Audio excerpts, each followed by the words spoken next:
Over here. Check, check, 1, 2. Check, 1, 2. Check, 1, 2. Good. Yo, what's up out there? It's your boy Ferbs. Guys, you gotta check out these Honey Stinger waffles. The only bar that's out there doesn't use sugar, they use honey, right? If you work at a facility, you run a team, you wanna keep these in the dugout, high performance nutrition, sports, it's Honey Stinger sports nutrition. My favorite personally, this one right here. Cookies and cream waffle, but they also got the energy chews, right? Some are caffeinated, some are not. Give you a little jolt of glycogen. But if you want to care about your nutrition and eat something that's healthy, that still tastes good, right here, Honey Stinger. So you got my phone, it's going to be the same thing as you. You should hear it, it sounds unreal. Okay. I'm gonna be over here. Get you guys come and pull up. Thank you. That guy walks around with his glove. He don't care if he's 50 years old. This guy's gonna be in a wheelchair at the nursing home. This guy's playing on bingo night and shit. This guy pulls up in his electric wheelchair. Hey man, you wanna throw? I just throw him from down here. All right, guys. First of all, thanks for coming out here. We know, what's up, Tanner? Thanks for coming out and coming to our little coaching development clinic. What this is actually is, we got a lot of quality speakers out here that are gonna share some cool tips, but what it is actually, what we wanted to do was make it a networking event. And what we wanted to do was, the idea behind this is for anybody that's out here that happens to be coming to the ABCA for the first time, right? We're talking to you actually, because a lot of other guys might know how to network with other guys and create a support group and stuff like that, but sometimes it's intimidating. And you come out here and you have these ideas of, man, I'm gonna go to the ABCA and I'm gonna meet all these cool guys and get a big network, and then you get kind of overwhelmed, right? You go into the convention hall, you're looking around, you don't know who to hook up with, who to talk to. So we just want to kickstart your ABCA so you have some people here that you already saw. Then when you guys go to the convention, you go, hey man, I remember you from over there, and you can start to connect with people, right? So the main, I guess, concept that we want to construe as far as how you build a really solid network is, there's two modes of operation that generally people work out of, right? And not just in baseball, but in life. And the concept, you guys might have heard it, is living out of scarcity or living out of abundance, right? So there's these two different mindsets that we go through. The guys that live out of scarcity, they're constantly worried about running out of information. So they have to hold all their trade secrets or their drills or anything real tight. I created this drill, right? So they're afraid to run out of information because they're stingy with knowledge, right? The guys that live out of abundance, it's the opposite.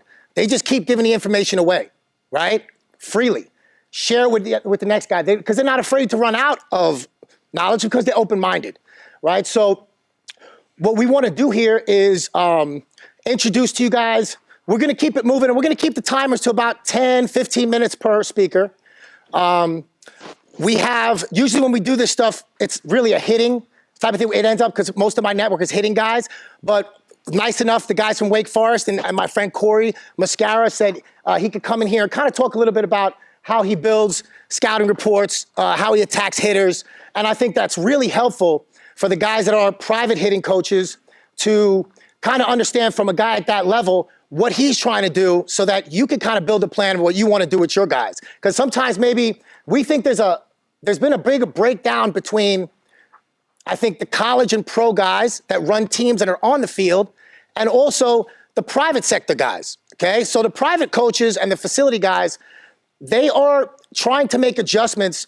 Usually it's based on metrics, right? And if the swing, they're thinking the swing's gonna play, you get the mechanics and the readout of the metrics of what the guy's doing, and you say, okay, try this drill, and we'll come back and retest it again, right? Or they're obviously running a business, right? So you have to do things to keep a business running. So they're more prevalent on social media. And I think sometimes the college and pro guys look at that and they go, well, why is this guy obvious? Because they're trying to share what they're doing. And the communication, I think, gets confused because the college and pro guys, they're making their adjustments based off of wins and losses, right? So if they're winning, they generally will keep their training kind of the same, saying we're doing a good job here. If they're losing, we better change our training and stuff like that.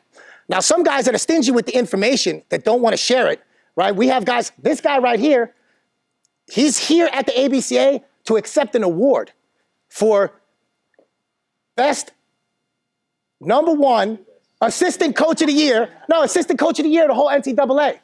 right? And so, you know, how he doesn't have to come here and share his information.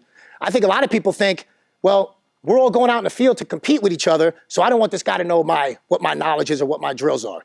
Everybody's gonna go out and go ball out, and anybody can face the teeth. Knowledge doesn't win games, right? So I could have all the knowledge that he gives me.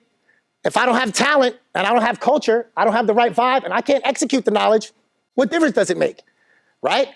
If I want to go learn how to be a rapper, which I can't, I'm trash, I don't know how to rap, but I could get Jay-Z to say, hey man, show me how you do what you do. All right, Ferbs, come in the studio here. I do the later tracks, and then I do this, and I do this. Thanks, man, thanks for giving me all your knowledge. Then I go try it, and I sound like trash, right? So, if there's more to it than just having the knowledge, but what we want to do here is we want to create a situation where we're just sharing the information freely, and then also, we want to, real quickly, before we go any further, I wanted to thank some of the sponsors that helped us with this whole event here. First of all, Cam Monger, can we give it up for Cam? This CAB, his facility here in Arlington. This guy's a great guy. He could be running his stuff out of here, charging people money, doing whatever he does, running his business. Shut it down so everybody here can share information freely. Not everybody's gonna do that. We appreciate you doing that though, right? That's real. We had Game Changer. Thank you, shout out to Game Changer for live streaming the event for people that couldn't come. There's obviously a capacity of people here. So any of your friends, guys, if you guys like the clinic, you can go back, give them the link and say, hey, check this out, man. You might find some cool stuff on something you could take with you for what you're doing yourself. Honey Stinger, they are most of you guys probably heard of them. They do sports nutrition. And their whole thing is their recovery bars and their performance bars, they're just made with honey, not sugar. So you get a little glycogen boost. They have the little energy chews, right? Throw them in a dugout in your facility. The cool thing, and again, we said this is gonna be a network and we're gonna show you how to build a network. Anybody that's in this room right now, if you run a facility or if you're a college coach or if you're a high school coach, can go to booth, I'll give you guys the booth before we leave. At the ABCA, go in there, give them your card, tell them, we went to the coaches development clinic that Ferbs and Monger and Tewksbury and Colabello and Casey Smith were at, and they will send you a care package to your facility, to your school or whatever for your players to go get down on a munch on. So it'll give you another thing to do later on in the event. The last guy we're gonna talk about is Novice Apparel. And Novice they got really, really crispy gear. Check those guys out. They're in the back corner over there. They have bottles of water and stuff like that. Bathrooms are right behind this door if you guys need to go to the bathroom. After we do each speaker, we'll have some stuff where you guys can do back and forth, but towards the end, we will break off into little groups. Okay, I'm gonna introduce each guy as they come up. We'll break off into little groups at the end. If you're interested in some data and tech stuff and you wanna talk to Bobby and Chris about how you can use Pelotero app in your facility and learn how to create templates and drills designs for maybe new coaches or guys a lot of guys that are in here, you've been working with hitters for years and you can kind of see something off the bat and go, that doesn't look right. If you're a brand new coach and you're trying to work with that, sometimes you need some help, and Pelotero designs templates for hitters. So you can literally reverse engineer a swing, see where the guy's missing, and then get some different drills spit out at you to work on that are actually valid drills that won't be wasting time. So, and then we'll have the guys from Wake will be here. They might have to cut out early because there's a meeting at the convention that he has to go to. But again, we talked about networking. If you are a facility, right, and you have guys that you think are a couple of dogs that work at your facility, they're really good players, but you don't have the connects. Maybe you're from Wyoming. I saw guys from Iowa. I saw guys from all over the place, and you don't have a connect with Wake Forest. There you go. After he talks to you during the hot stuff, hey man, here's my card. I got a couple of guys I want to send you some video. If some of the complaints in the facility or a travel team that you run is that you don't have the connects with the college coaches, it's a good idea to network with those guys here. So moving on, I'm going to introduce Corey. I don't want to keep talking, but so you guys have a general concept of what we're doing. One of the things I do want to bring up here, because I think it's important, is that everybody has been in the position of the guy that just started coaching and is trying to figure out what his style is, trying to figure out if he wants to be a field coach, if he wants to be a private coach, a pitching guy, a catching guy, what's my specialty, what's my thing. When I met Moose, right, and we talk about this a lot, is there's the two different types of relationships that you have with people. Transactional relationships and transformational relationships. There's not many other relationships that are actually out there. Transactional relationship is, you give me $100 for a lesson, I give you the lesson, I'll see you later, right? I'm going to buy a car, here I wheel and deal, here's my money, I'll take the car. That's a transaction, right? Transformational relationships oftentimes start out as transactional, but then they grow into something different over time, right? Why is this guy, he charging me money for it, but for some reason, my kid, he really likes working with that guy. Out of all the other hitting coaches, he's the guy that he really liked. And all of a sudden, you start building this other transformational relationship over time.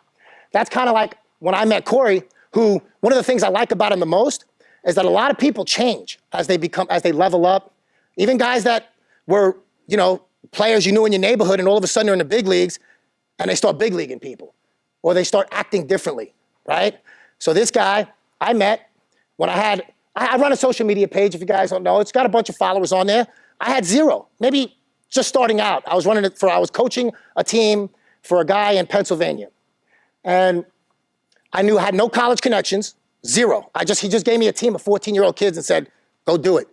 And so I took my guys on a trip to St. John's, right? And Moose was at St. John's at the time.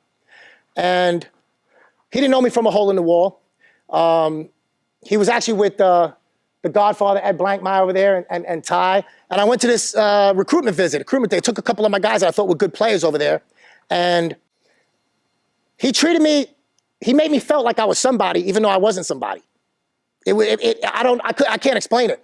He automatically got me looped in and made me feel like I was part of it. I think Joe Panic and a couple of guys that came in there for that were alumni for St. John's were there. But the whole time, he kind of just made me feel welcome. And it goes a long way when somebody makes you feel like, hey, man, no question is too stupid. And I knew nothing about pitching, and I still kind of know nothing about pitching. But since I have the relationships, you can do it 2 ways. You can take all this time to study pitching biomechanics and try to play catch up, or I could just make friends with a guy that actually knows the stuff. And when I have a question, the network comes in, text them, Moose, dude, I'm looking at this thing over and over. What is wrong with this guy's sequence? I can't put my finger on it. And the guy never big leagued me, never not replied, always replied back. This guy would send me motivational videos in the morning, right? He was an assistant coach there. I don't think you weren't a volley, you were an assistant coach. And every morning, from the day that I met him, would just send me motivational videos. Never met the guy before in my life. Send me like 2-minute motivational videos every morning. So I'm trying to give you a background of who the guy is, because a lot of times we look at the end result. Man, he's on TV in Omaha. Damn, this dude's getting the awards and this and that. It wasn't always like that, right? So over time, he's been the same guy. Then he went to Maryland, right? And I tried to get him some players at St. John's, never got him, but we continued our relationship. He was at Maryland. I sent him a couple of players. He got some of my guys there.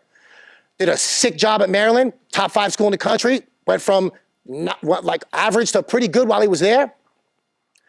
And then got promoted, got another job at Wake Forest. Send him a couple of more guys. If I'm in North Carolina, I stay in the guy's house and play with his children. You know what I mean? That's a network. That's real support stuff. If he comes to my house, he can come chill, man.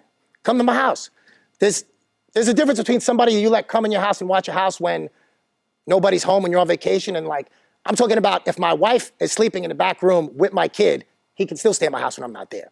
So that's the kind of bond that I have with him. I appreciate him coming down here. Again, I want to stress that the transformational thing is big, because if our relationship was transactional, here's how that goes. Hey, Moose, I know I sent you some players last year. I'm doing an event. You think you could come down there? Yeah, pay me $2,500. I could give you $2,500. Give me $5,000. All right, cool. Then I pay him $5,000. Then I get with Cam. Hey, man, can we charge $100 a person for everybody to come in here? And we'll get 100 people. And then we'll make money. But it's a completely different vibe. That's all transactional. This guy said, Furs, what you need? He doesn't do a lot of these speaking things, so I'm really grateful that he would come down here with Billy Cilento and talk and give us some insights on what they're doing at the college level. But let me shut up and give you Coach Muskara, Corey Muskara. All right, well, that was quite an introduction. Just so you guys are aware, I have a newborn baby at home, and about a week ago, Ferber's like, yeah, we're doing this event. I want you to stop by. I'm like, I don't even know when we fly in. I don't even know when we get into town. He's like, all right, you coming in, da-da-da. I'm like, it's a hitting thing? I'm a pitching guy. What do you want me there for? So I was like, whatever. I'll show up. We'll stop by. So he asked me to talk about how we break down hitters and how we try to attack them with strengths and weaknesses. And I'm going to get to that in a second. But he touched on a couple other things that I think are really important. First, like, I think the biggest thing guys have to understand is, like, you want to have belief in yourself and you want to believe that you can be great, but you also want to have enough humility to understand that, like, you don't have all the answers, right? Like, I'll be the first one to say, like, I don't know half of what's going on. I try to go with my gut. And the number one thing that I try to do with all things with my players is that they believe they're awesome. It's that simple. Like, everything I do is predicated around the belief that they need to believe in what they're doing. And there's so many variables, there's so many layers to this, right? You have, you know, your pre-throw routine or your pre-swing routine. You have what you're doing in the weight room. You have your mind, your mental game. You have your nutrition. You have your training habits. You have the people that you train with at home. You have your preparation, how you study. There's so many rabbit holes and layers, right? And they have to believe in what they're doing. I was just having a conversation briefly with Eugene Bleecker, and he was talking about his top-down approach, and I don't understand it in those terms. I'm not as smart as he is. He uses words that I don't understand, but it's okay. I think what we get into trouble sometimes is we get insecure when we don't understand something. We feel very insecure and like we want to flex that we know something. I'll be the first one to tell you, I don't know shit. Like, I don't know a lot, right? And that's okay. All that matters is that your players believe they're good. And for me, like, I don't look at myself as a pitching coach. I look at myself as a baseball coach. My job isn't to just get guys to throw harder. My job is to make them better people. Hopefully they become better people, number one. And number two, we got to win some games. And I think, you know, there's a bad connotation when you hear winning games is a big part of your job. And we look at that as like that's potentially transactional. I disagree. I think learning how to be a winner is essential in being the best version of yourself, right? There's so many ways to be a winner. How do you talk to someone? How do you approach someone? How do you learn something new, right? That's being a winner. That's advancing, right? And so I'm not going to get into all the training aspects. I'm not going to get into all that other stuff, right? We can. If someone wants to ask questions, I'll go. I didn't prepare anything. I'm kind of going off the cuff here. I was asked to talk about breaking hitters down. So what I'll do, and because anyone that knows me knows I tend to ramble and I talk too much. So I'm going to try to keep it succinct and get right to the point. How do we break hitters down? It's very simple for me. Again, going back to failures. When I worked for Coach Blankmeyer, I was a horrible pitch caller. I was terrible. He used to rip me all the time. You got no feel. He told this great story. You guys have all heard of Scott Brown, great pitching coach at Vanderbilt, superstar, stud, right? I replaced him at St. John's. I was 25 years old, okay? And I'm coming in the year after they're an out or two away from being in Omaha. They lost to Arizona in a super. They dropped the fly ball. Arizona won the national title. I come in, I'm 25 years old, and I never called a game before. And I was horseshit. I was absolutely terrible, right? I made so many mistakes. I didn't know what just call fastball away here. I'm just going to call fastball away, right? And I was panicking. I was nervous. I just wasn't good. And I'll never forget, we're out in Reno, and we had lost the game to University of Nevada, Reno, and we're going out to dinner that night. It's me, Blanks, our hitting coach, and his wife. And we're sitting there, and he's frustrated because we lost, and we're talking, and he's like, you know what your problem is with calling a game? You got no feel. You have no feel. I'm like, it's terrible. Like, this is my mentor, it's my boss telling me I got no feel, right? I'm like, what do you mean? Like, what do you mean by that? He's like, I don't know. It's intuition. It's a gut. It's a feel. And you don't have any. You're a robot.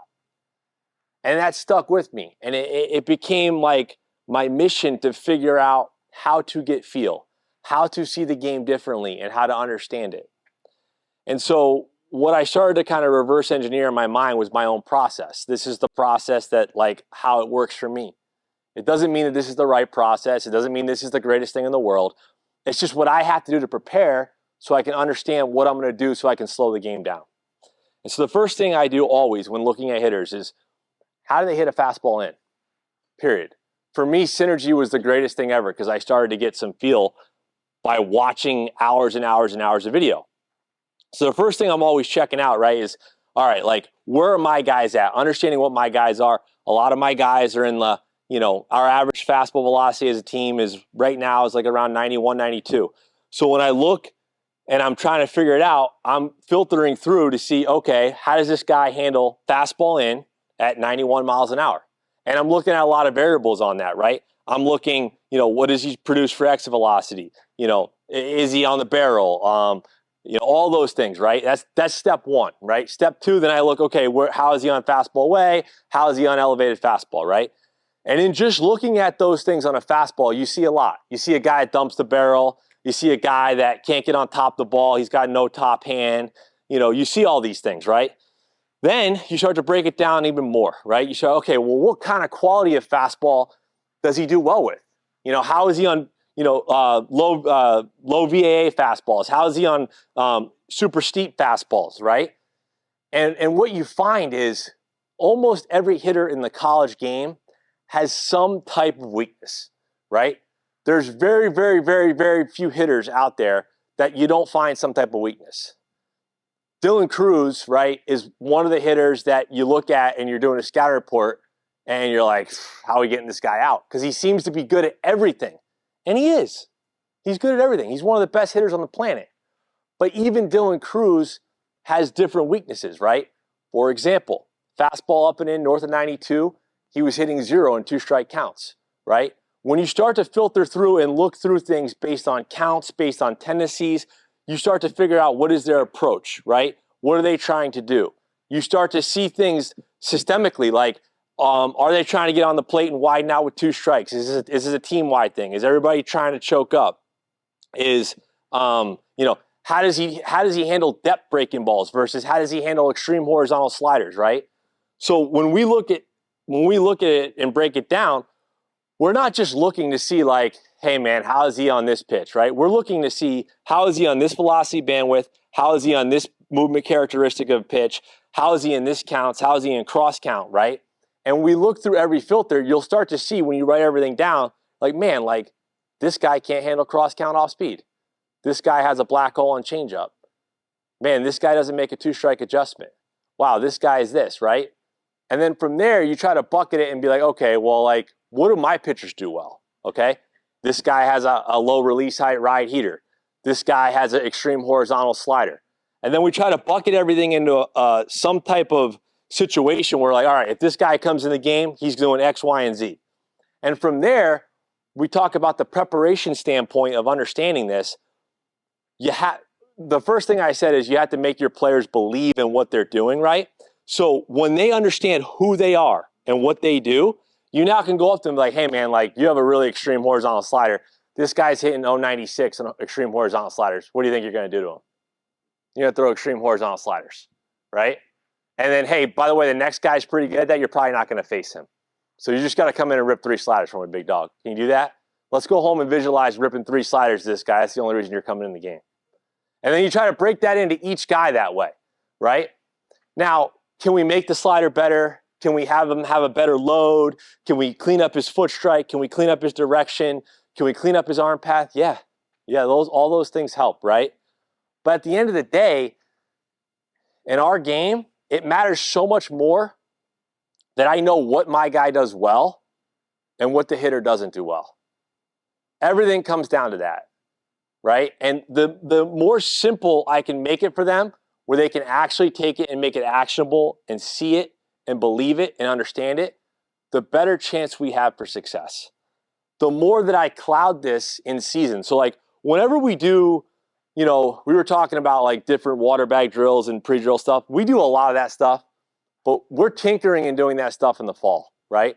We're trying to make a game. We're trying to make an adjustment. We're trying to, you know, shorten a stride length or keep a guy closed longer or fix a glove side or give a new grip. That's happening from like August till end of November. Then they go home. And that next phase, all we're trying to do is make sure they're healthy and ramped up. The second they get in the season, all it's about is routines so their minds are right. And then everything else is about this. What does this hitter not do well? You know, well, I'm using LSU in my mind just because obviously that was our last game. And I saw a lot of video of them. Tommy White is one of the toughest hitters ever to face. He's really, really freaking good. His 2-strike approach is horrifying because he widens out in the box and he's all handsy, and he's got electric hands.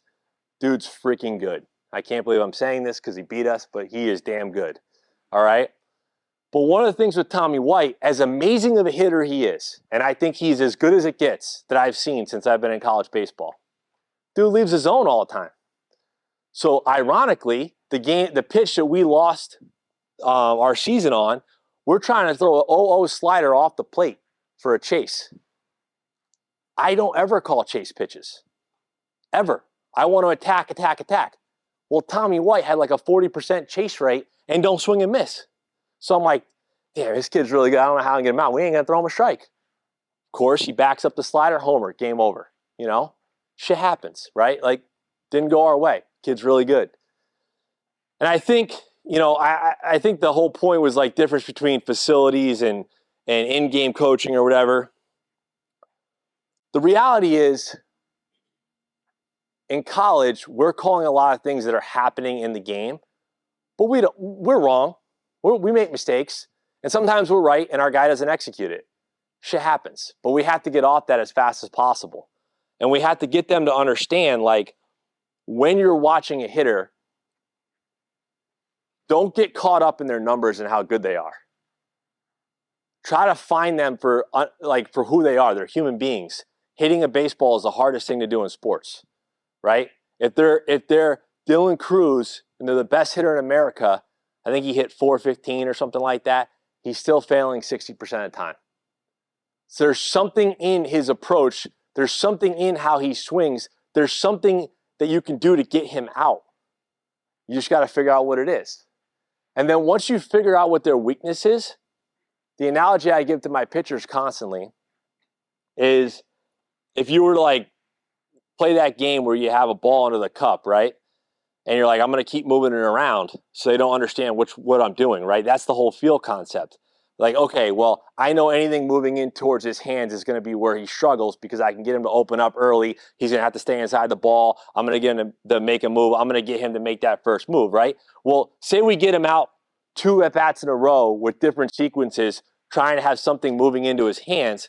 The third at-bat, maybe we'll finally throw that two-seamer that he's hitting 460 on with a 590 WOBA on it, and he's dominating that pitch. But he's so conscientious of the fact that we just got him moving it on his hands, now we'll get the rollover, right? And that's the toughest thing about hitting, right? Like, you guys are constantly always having to react to what we do. And I think sometimes one of the problems that you see with pitching, with pitch calling in general right now, stuff plays, right? I hear this a lot. Like when I talk to pro guys and stuff like that, they talk a lot about how like there's a death to the starting pitcher. In my opinion, the reason that you see a death of the starting pitcher is we're getting really good at developing stuff. And with stuff, you just want to throw strikes, right? You don't want to have free bases.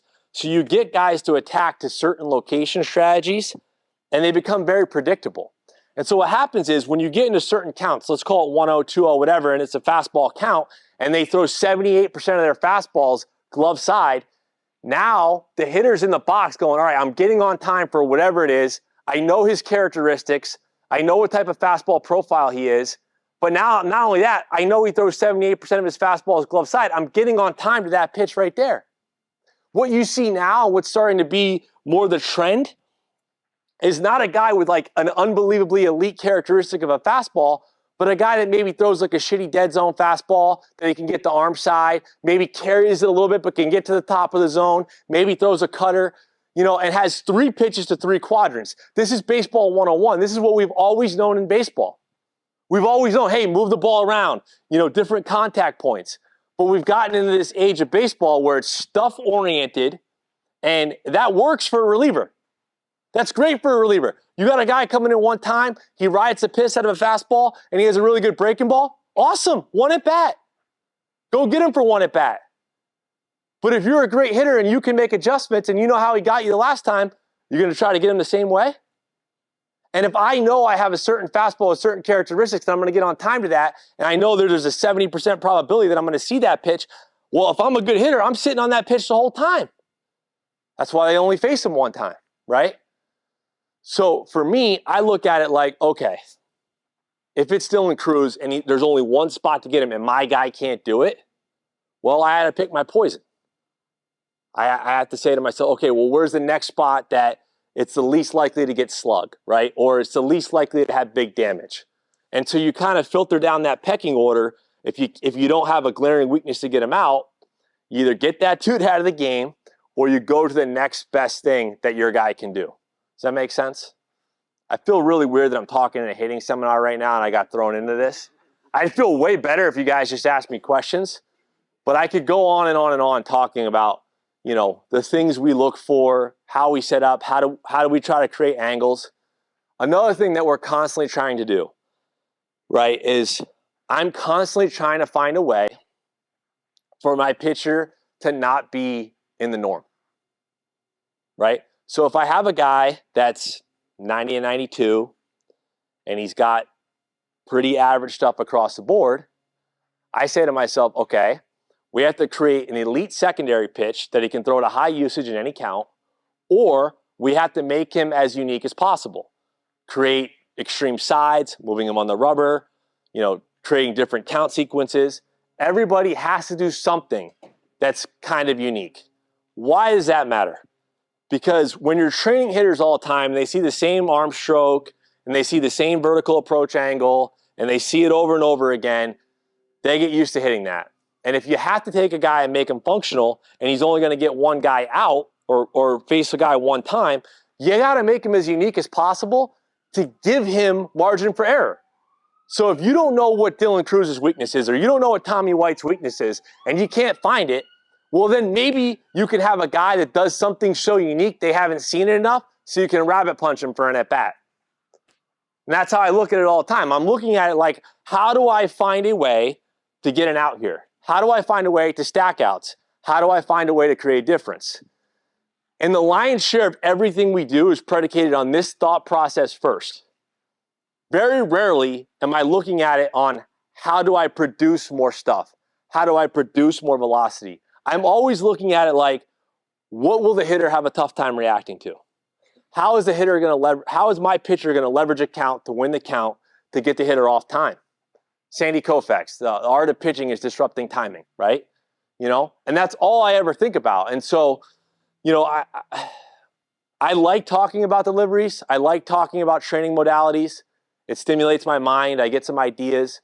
Maybe I can hear one nugget here or there that may help a guy. But it's, to me, it's like that's not where we spend the lion's share of our time. It's trying to figure out how to get them to believe in themselves, how to make them unique, how to understand their pitch plan and identity.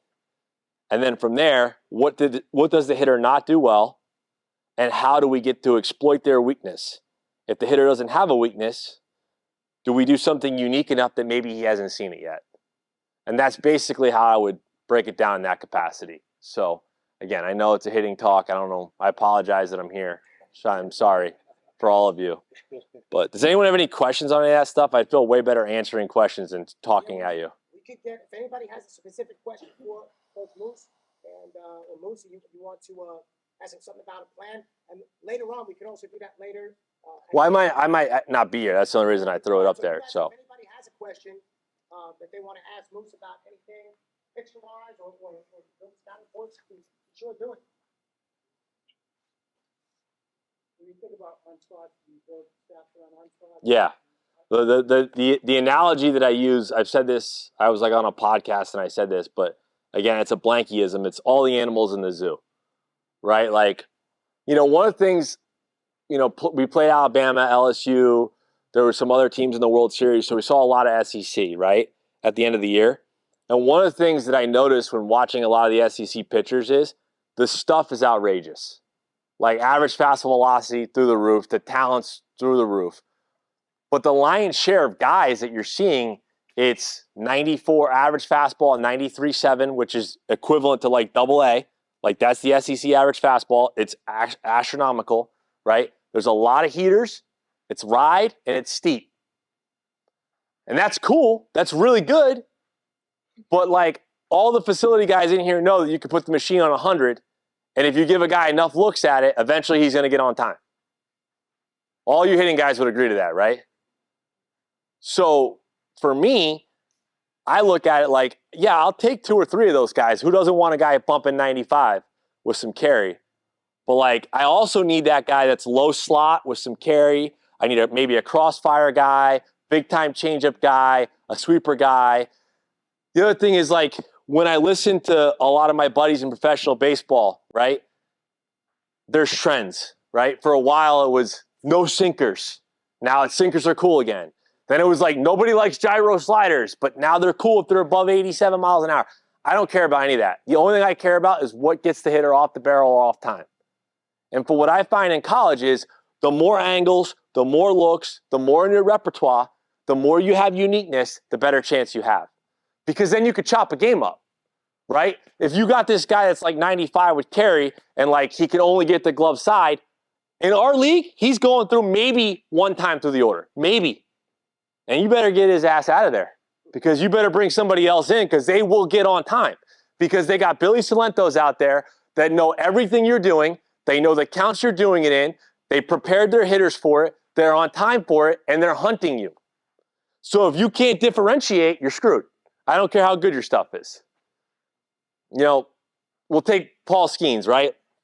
Obviously, again, I'm looking at you because you worked with him a lot, right? Unbelievable arm. Unbelievable. But what made Skeens facing him so tough was, yeah, it was 100. Cool, right? But what made it hard is he always leveraged the count. You're always on your heels. Like you could get in, if you want to get into pitch grades outside of the extraordinary velocity, if you want to get into like the stuff plus scores and stuff like that, they're not overwhelming. People will say, oh, it's a dead zone fastball, whatever. That doesn't, like that. I'm over that. What makes him good is he's always in the zone. So you have to be on go all the time. And oh, by the way, it is 99 miles an hour. So you got to be on time to 99, but he's landing a slider. The same frequency he can land a fastball. And oh, by the way, he's going to throw a changeup. He's going to land that too. And that's a problem. He now creates adversity in the at-bat because you're going up there as a hitter going, shit, that's 99. Right? And you'll hear all, like, first of all, in baseball, velocity trumps everything, right? So the hitter's getting in there going, oh shit, I got to get on time at 99, right? But then he's landing a slider in a 1-0 count. If he throws a ball, which he doesn't. He's like 80% strikes. I sat in that game, I'm like, is this guy going to throw a ball today or what? Like, let's go, man. Start losing the zone, you know? And again, I'm not a hitting guy, but like for me, it should be about zone control, right? Everything is count dependency. Like we could talk about swings, we could talk about stuff, but the game of baseball is won on that 17-inch thing right there. That's where it's won. Who's getting the count? Who's winning the count? Paul Skeens is so freaking good because he wins the count all the time. Yes, he throws 100. Yes. But that dude's never in a bad count. So you're on your heels the whole time. And then you're cheating to 100. And you get the slider. Good luck, buddy. You know what I mean? And now you're domed up because you're thinking about how you just, the pitch you thought you could hit was a slider, then you weren't on time for it. Now you're cheating again.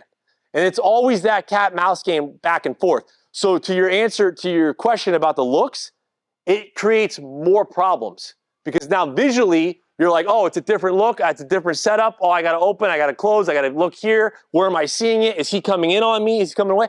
The thing that's amazing to me is when you watch enough video, even in the big leagues at times, like very rarely are guys consistently pitching to both sides of the plate. It's wild to me. Like guys are throwing like exclusively glove. We have a kid that's transferred into our school and he didn't try to throw a fastball in the entire season last year in a Power 5 school. He didn't try to throw one fastball in, right? Well, like, I mean, you're all hitting guys. We know we have to make contact here on a fastball in to keep it fair, right? Middle here. We all know that. It's baseball, right? Well, how do I make my stuff look different? Move the ball around. We say, well, guys can't do that anymore. Well, why? Why? Because we tell them that it's a dead zone fastball and it's not any good. Well, the dead zone fastball play if it's in, and then throw your four seam that might be a little bit better glove side. We had a kid last year. I'll tell you a quick story. I'm rambling. I'm taking up all the time. I apologize. But this is very important for everybody to understand this on a different level, and I think it sheds light on the whole concept of facility and working on swing versus game. We had a kid, Seth Keener. What do you go, the third round, Billy? Okay. 3 weeks before the season started, I pulled him in the office. I said, bro, you ain't going to travel. I said, you have a 590 WOBA on your fastball. Your average fastball is 94 miles an hour, and I need to put an L screen out there in inner squats, I think you're going to get hurt. Every time you throw a fastball, it's like, boom. Like you're throwing 94 miles an hour in college. Every time you throw a damn heater, you're done. So rather than work on his delivery, I was like, all right, look, bro. I'm not smart, but the hitters see you too good. They're always on time, right? He was on the first base side of the rubber. I'm like, get your ass to the third base side of the rubber. Create angle. Step one. Step two, your four seam, even though it's saying 19 carry, it's too steep. Guys are on time. You got to start throwing it two. You're going to throw two seam arm side. We're going to lower the four seam usage until we get comfortable throwing that two seam arm side. Your slider's pretty good. We're going to throw hella sliders because they're not slugging that too well. Your changeup's not bad. We need to throw it more. And we flipped the script. We went all sliders and changeups, two seams arm side. He never threw his two seam for a strike. He had a 48% two seam strike percentage, but he got in on hitters. So he moved their feet. And he's throwing hella sliders and changeups. And he had really good glove side fastball command. So I just told him, hey man, they're always on time. Why don't you just let 96 rip out of the zone? So he stopped trying to throw his glove side fastball for a strike. I think the game tells you a lot, right? Like when you look at it from like reverse engineering, like what is the hitter telling you? Ball don't lie. If they're on the barrel and producing exit velocity and they're getting hits, you probably need to change something as a pitcher. And that's how I look at everything, right? Like, is he getting them out? Is he not? You're getting hit. We got to change it up, you know? So. One last question. Most of the guys that I coach are in high school, and the tipping and the tells on the pitchers, if you look hard enough. Sure. Most guys have them. Yeah. So I assume it's getting less and less. You go to college and the pros, but even the guys in the big league. It's everywhere. It's everywhere. It's getting worse, actually, with Kinetrax now. The pro guys in here know that. It's everywhere. Do you train your pitchers? If you see something yourself, do you train them to not have tells? Is it just candidly, I stink at picking up tells. That's why I couldn't hit, probably. You know what I mean? But I know how important it is. So we're absolutely psychotic about it. We're totally psychotic about it. So every bullpen we throw, I have two guys sitting behind. I have guys in the front, and we track everything. So one of the things we do, because again, I'm not the smartest bulb in the, or the brightest bulb in the whatever. So I track everything. So we give negative points anytime we can see the ball or anytime we can see anything. Period. So, I mean, I'm sure we have guys that have tells. I'm sure we try to, I'm obsessed with tendencies. So like after every outing, I look at like what counts and what percentages I called pitches in. And I want to try to have an even split in every count because I'm paranoid by it. Because my belief is that if you know it's coming and you're on time, you have a shot. And so, yeah, like it tells her everything, right? Like you're tipping, you're telling, you're screwed, you know? The hitter's in there comfortable. Again, going back to belief, if the hitter's up there going like, yeah, I'm getting a slider, he's got a shot. You know what I mean? So if we're going to show them what we're getting, we're done. Doesn't matter how good your stuff is. Because if nothing else, if the hitter's getting a slider and knows the slider's coming, even if he can't hit it, you know what he can do better? Take it. So either way, it all goes down to the count, right? Like, and that's why we talk about movement and how to swing. But at the end of the day, like everything comes down to winning the count. And if you know it's coming, whether you can hit it or not, you have a better chance of laying off it. And you have a better chance to get the 1-0. And if you have a better chance to get the 1-0, the pitching coach in college is probably going to have a tendency. He's probably going to get tight ass. He's probably going to call the highest frequency percentage pitch. And if you know what the highest frequency percentage pitch is, you got a chance to get back on time. You know? So it's all about that. The game is all about the count. Everything. Playing catch and the count. That's what it's about. So, all right. Apologize for talking pitching. So. Guys, we're moving along here. By the way, I know that was a lot of information, a lot of cool information. If you didn't write it down, obviously, there's the archive. You guys can go back, share it with your friend. If you want to say, oh, what was he talking about? You can go back. It'll be on a link for you. The next guy that I want to introduce, he's a private guy. So we want to have the college coaches. Then we're going to have the private sector guys talk about how they see things and how they're developing guys in the facilities. Casey, come up here real quick. Guys, give it up for Casey Smith real quick. So, guys, just to give a background again, we're trying to open you guys up to basically my network and our network as how we met. Interesting, cool thing about Casey is that we're almost exactly opposite people. I'm a Puerto Rican Jew from Brooklyn, right? This guy's a Southern white boy from he's in Alabama shooting all kinds of elk and whatever the hell they shoot down there. I go to his house. The guy's got all kinds of arsenal and stuff. I'm out there shooting groundhogs on a farm and all kinds of shit, right? But the thing we talk a lot different, right? But when it comes to our friendship, because we are looking for similarities. If I come across a guy like this on social media and he's got a big following, and I look for differences, shit, I'm gonna find so many, right?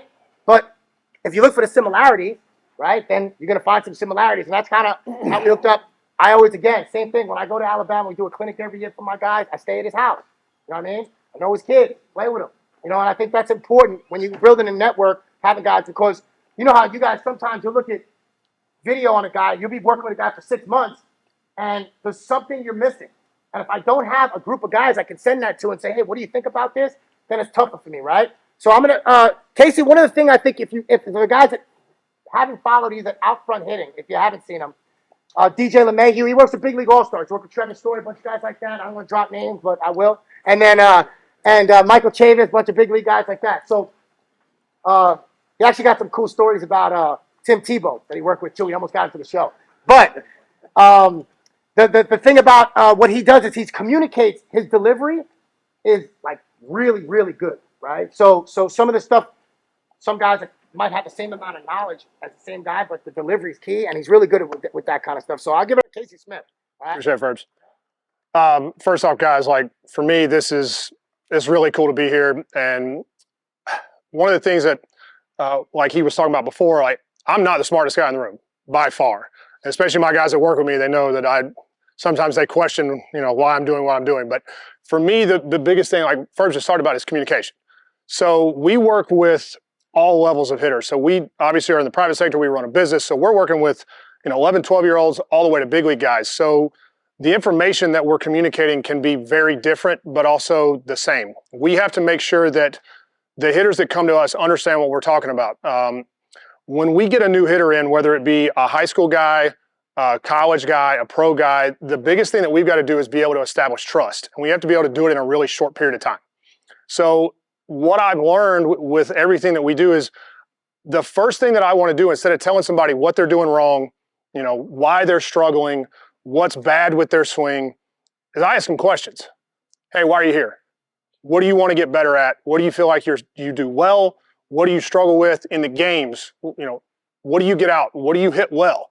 And I want to learn about them. And I do the same thing with a new kid that's 12 years old that's coming in for the first time, or with a pro guy that's coming in for the first time. It's getting them to let their guard down just a little bit, instead of, hey, this is a guy I've never met, and all of a sudden he's telling me I suck because I do this wrong, I do this wrong, I do this wrong, versus I'm letting them tell me what they want to do to make themselves a better player. Especially with pro guys and even college guys, like they've already gotten to a level where they've had some success. If you get a minor league guy that comes in, he's gotten drafted, he was the best player in his college team, he was one of the top, couple hundred players in the country, he's now in professional baseball. So if all of a sudden you're saying, well, you need to change this, you need to change this, they're going to shut down. And so the ability to communicate information under a hitter's own terms, if I do my job and my guys do their jobs, is the hitter leaves there thinking it was their idea. If I can get a guy to walk out of the room and he's like, yeah, like that's what I want to do, and what I was able to do was take my information and interject it into what they think is going to make them better, then I achieve my goal. If they walk out and they're like, well, Casey wants me to do this and we need to change this, they're not going to trust it. And at the end of the day, when they walk up to the plate, they have to trust what they're doing.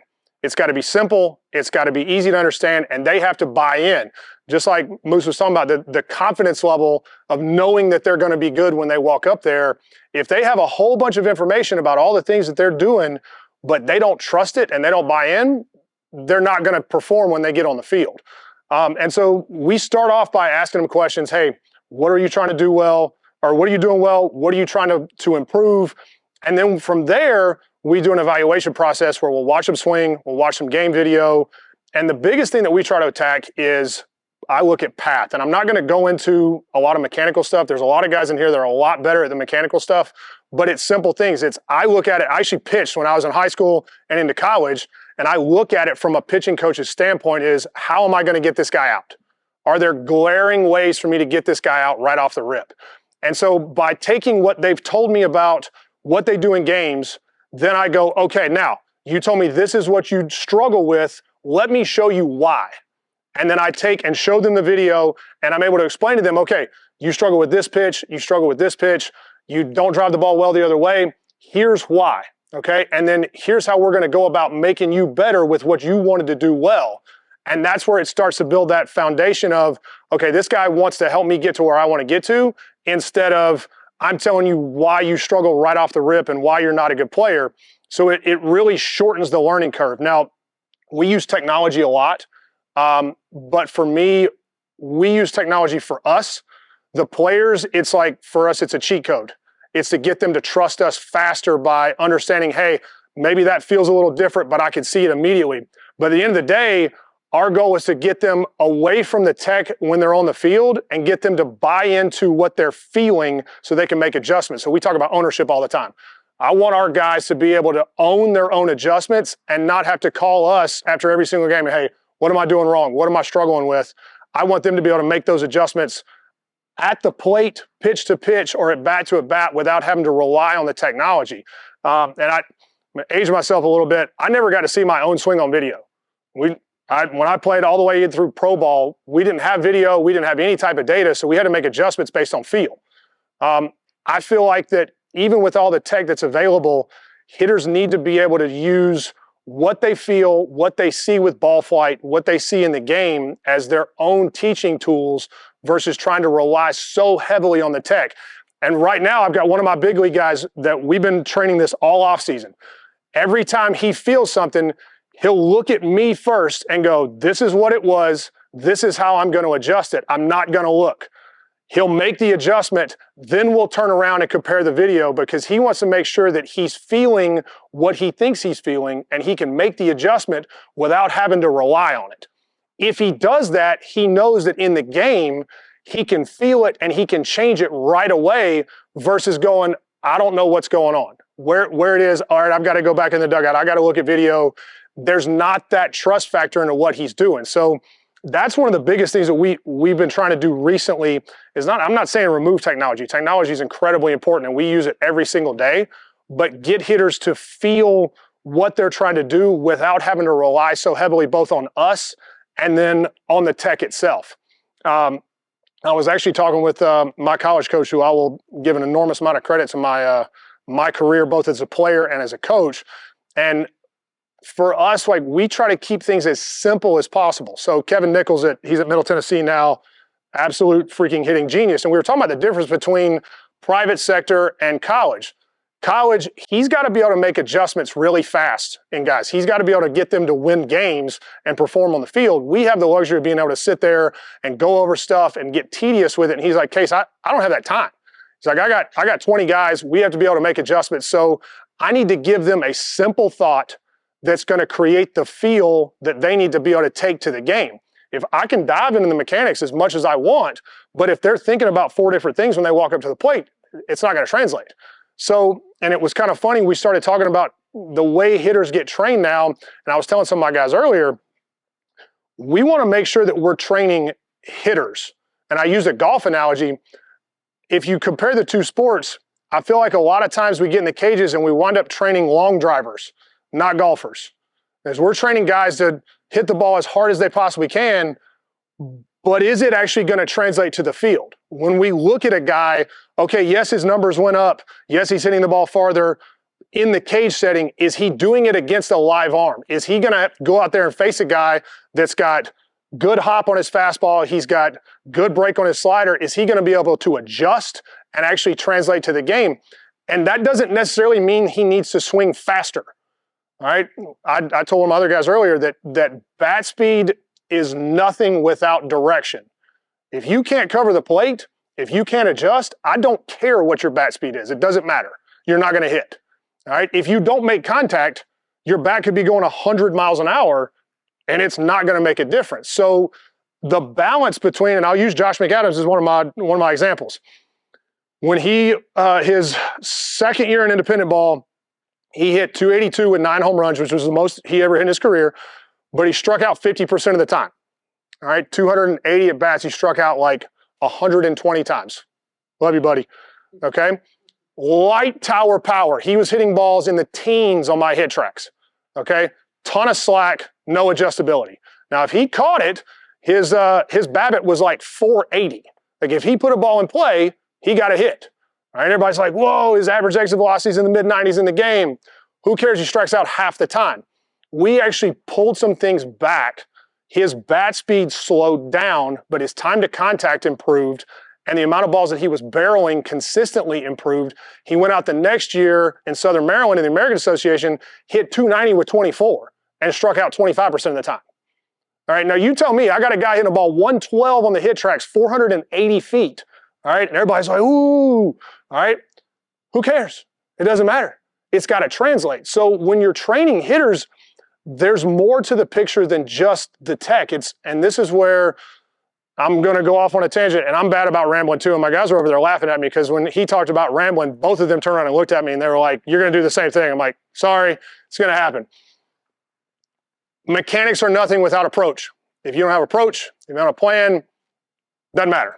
That's the only way that the things that you train in the cage show up against a guy like Paul Skeens, which good luck. All right, I don't want to face that guy, I promise you. All right, but the only way it shows up is if you have a plan. If you don't have a plan, I don't care how many reps you take in the cage, over and over and over, you can pattern the movements and pattern the movements. When a guy goes to shove it up your ass, you're not going to perform. The movements aren't going to show up because the pressure that that environment puts on you makes your body panic. When you panic with no plan, the mechanics don't show up. So we always go, especially in season, all right, if a guy comes in and he's like, hey, I'm struggling, and I know some of y'all have probably heard this, but the first thing we ask is, okay, are you swinging to good pitches? I don't want to see the video. I don't care. Stop sending me your video. Are you swinging to good pitches? Well, yeah, I feel like, okay. Are you on time? All right. Most of the time, those two questions, one of them is going to be no if they're not hitting well. Why do I need to address your mechanics if you're swinging at bad pitches, you're not on time? Doesn't matter. All right. So if the two answers to those are yes, all right, then we go, what was your approach? All right. Did you have an approach? Did you have a plan? If you had a plan, did you stick with it? Okay. He was talking about, even with Dylan Cruz, there's things in his approach where he has holes. As a hitter, on the flip side of that, I got to know what those are. Okay. And so in the cages, are we going to, all right, I don't hit the up and in pitch really well, but I do a lot of damage on anything away, up, down, and the down and in pitch. So am I going to attack my entire mechanical process, change how I'm training the entire offseason so that I can hit this pitch, but take all the things that I make myself really successful with go away? Or am I going to go up there with a better plan and go, hey, I've got a playable flaw, which means I do really, really well in a lot of things. I just don't need to swing at that. Which one's easier? Struggle, frustrate myself to try to go through something to cover this, or just take it?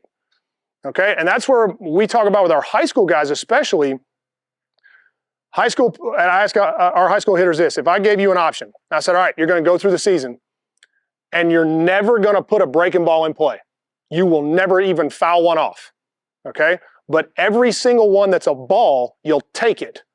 But every fastball you get, you will hammer. Every single one of them, you will absolutely demolish.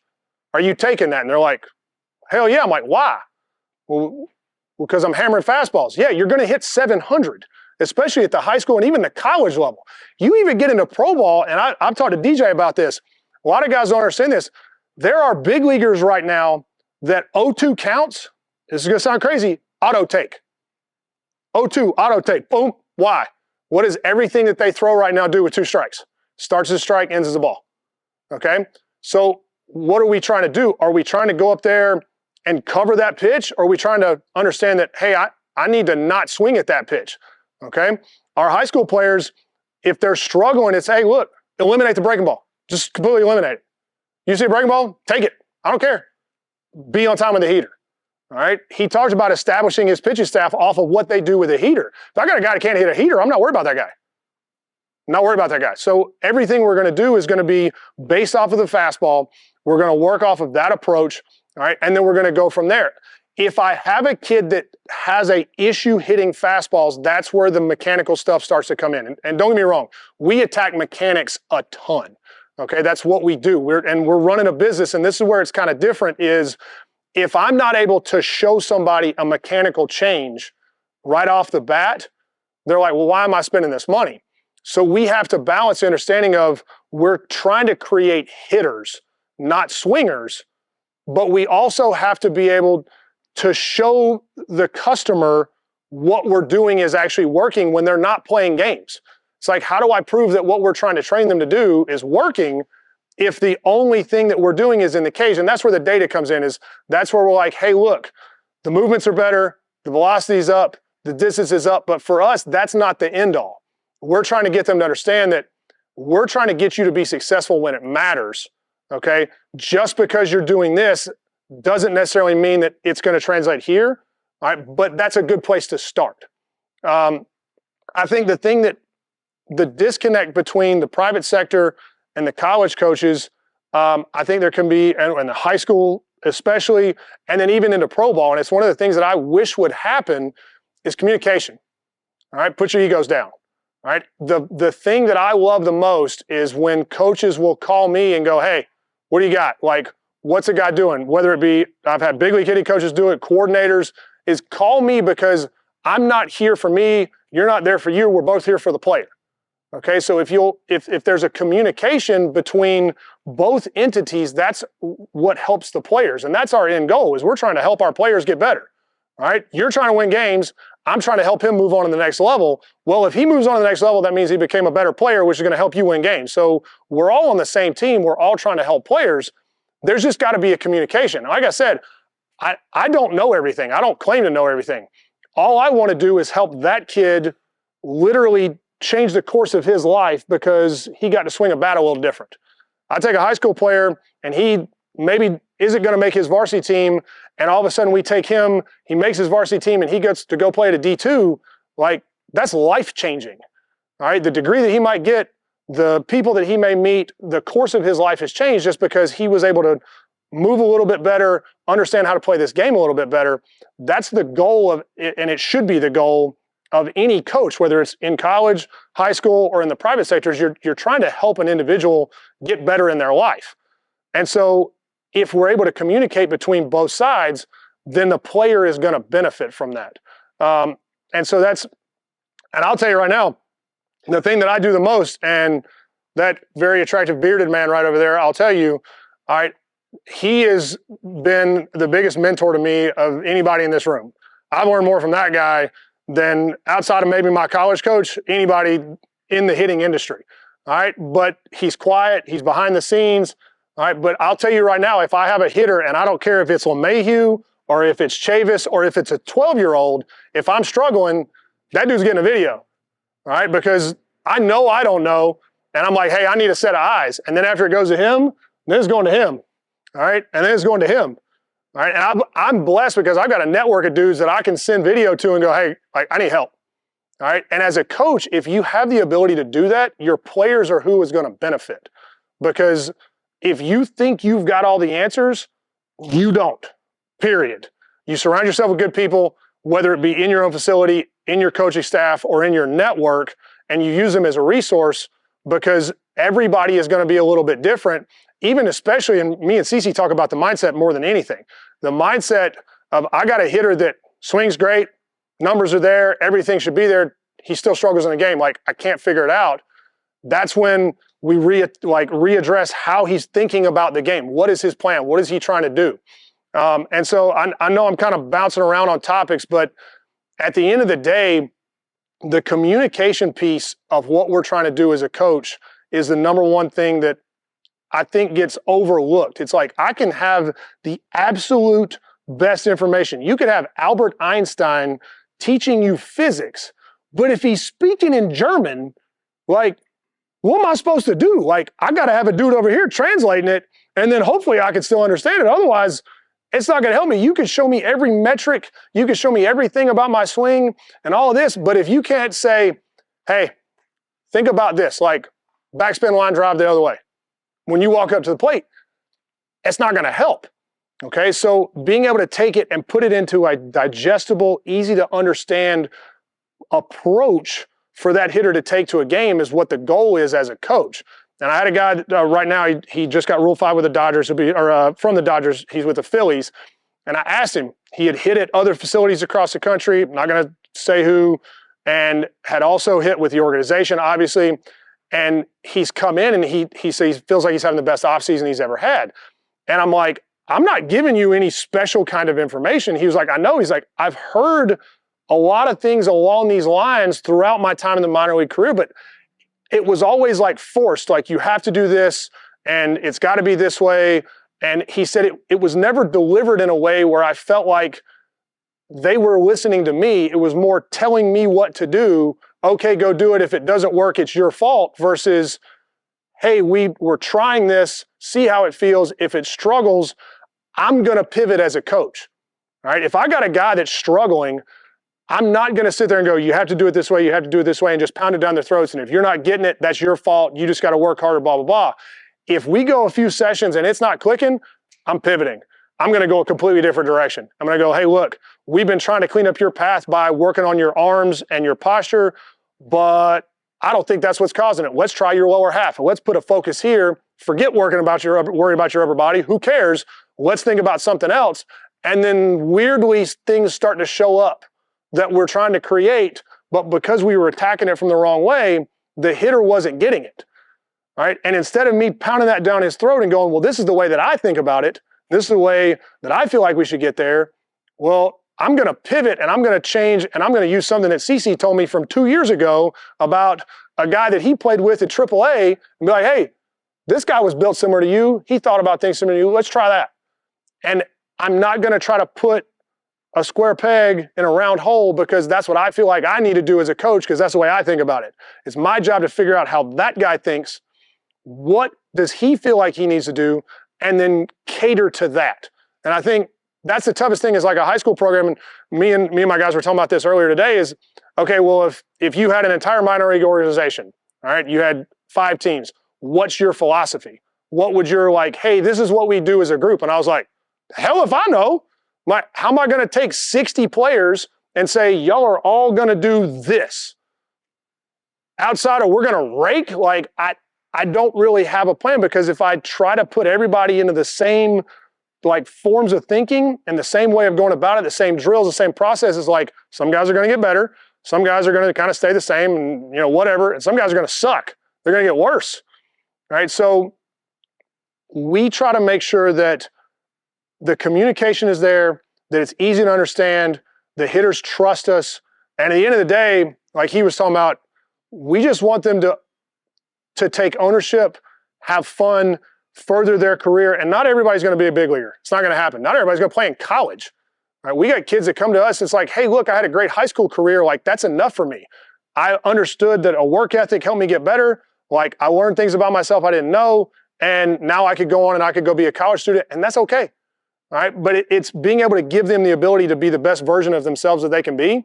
That's all we're trying to do. And just by communicating information in an easy way, that's our goal. And, hopefully at the end of the day, players get better, they enjoy the process, and then they can go on and share their experience with everybody else. So that's about all I got first. If I keep going, I'm going to be up here forever. Absolutely. Get this mic. Real quick, before we move to the next speaker, I wanted you guys to just realize a couple of little tips, I think, on the side.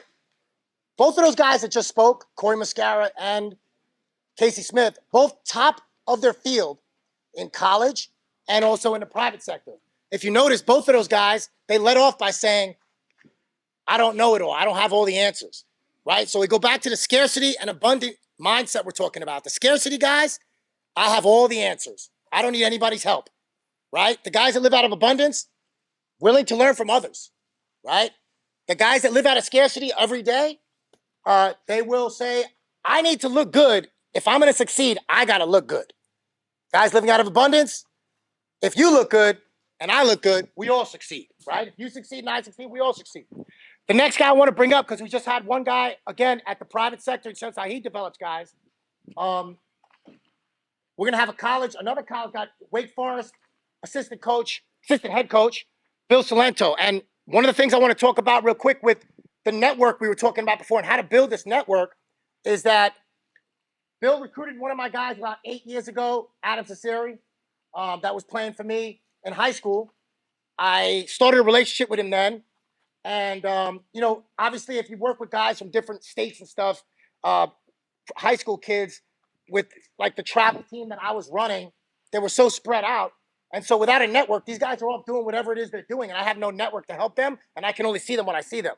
Right. So my friend over here, I was living in Brooklyn, New York. I had a kid that was 13 years old. His name's Tone Morales. Right. Really tools out player, good kid. I had no way of coaching him off the field and training with him. But I had a network. I had Chris Colabello over there. He's in Massachusetts. Kid was out in Massachusetts. Guys connect the dots. Tone ends up committing to Wake Forest. He's at Wake now. If I don't have any network with what's going on over there, I'm relying on Tone Morales, the kid, to give me his own perspective on what's going on in college, right? Oh, I don't know about the feedback I'm getting. I don't know if I'm going to be playing. I don't know if I'm going to be starting this and that. But I have the network. And so the first thing, Chris, saw Bill here today. Hey, what's up with Tone? How's he doing over there? He's a freshman.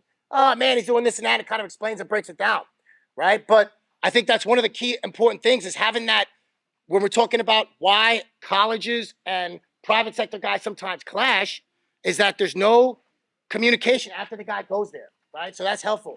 But guys, I'm going to bring up Bill Cilento. This guy's he works with all the hitters at Wake, and I want to make sure. Got it, brother. Here you go.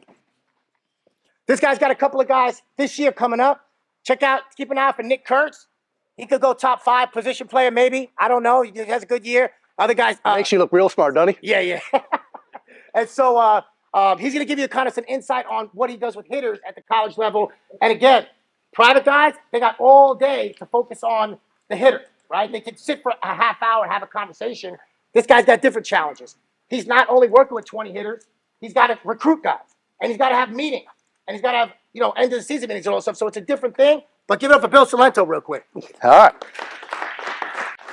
Well, first of all, I guess I got to start by telling everybody, if those guys don't know anything, I know zero, right? Those two guys were awesome that started this thing. Trying to give you something meaningful as I thought about it, and I'm listening to those guys talk, it's kind of taking where I'm going to go kind of, all the way around. And I think one of the most sacred things from a private sector, from a college program, or even from a pro organization that we can do, one of the most sacred things we can do is create an environment that has certain values to it, right? Game value system, right? The number one value system the number one most important thing that we have all of our guys, we train all of our guys, winning baseball is we need to be able to get on base. We need to be able to get on base. And I challenge our guys, no matter if they're Nick Kurtz, Seaver King, who's one of those other high-end guys that they're talking about, how do we teach a guy to get on base every single time? And I think both of these guys talked about the most crucial piece to that, right? And that most crucial piece is the strike zone, right? And what the strike zone is and how we can dominate the strike zone. And I think there's a bunch of different layers to how that happens.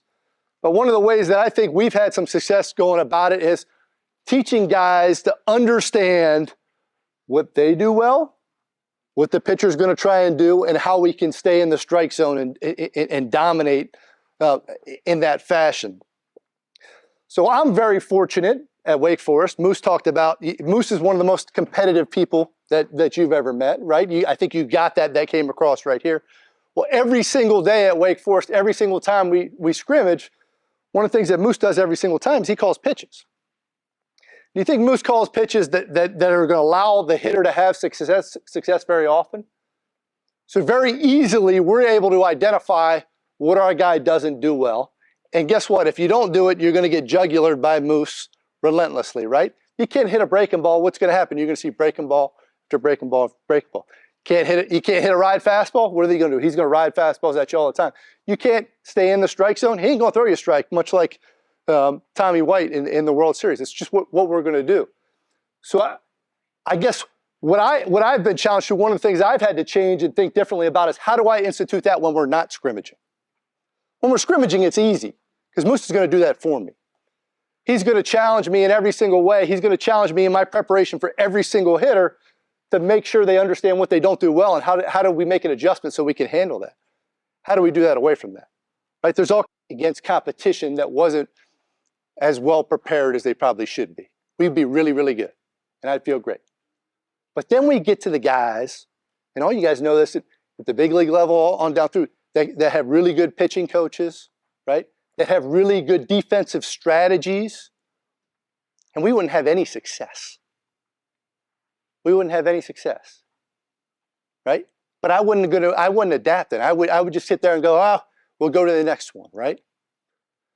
And it took me failing enough to understand that I got to make the environment so hard for our guys, and make them understand how to make adjustments and make that the win in this thing, that we can have the success. So we can have success, right?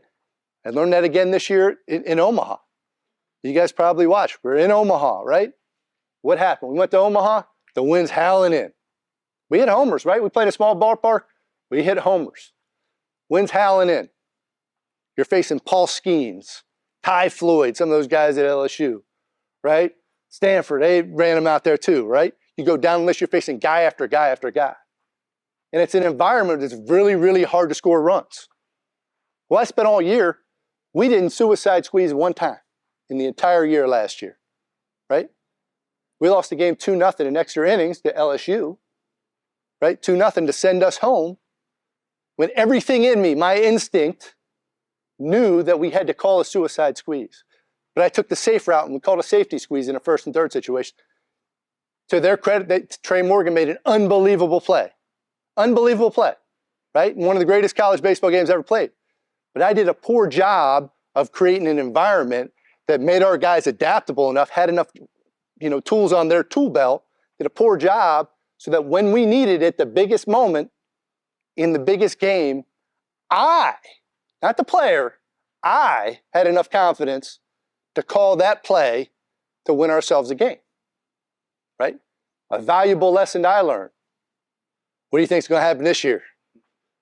We're going to spend a lot more time learning how to put more tools on our tool belt and utilize those things, even when I know that it may not be a situation that we need to do it, because we need to do it for the long term.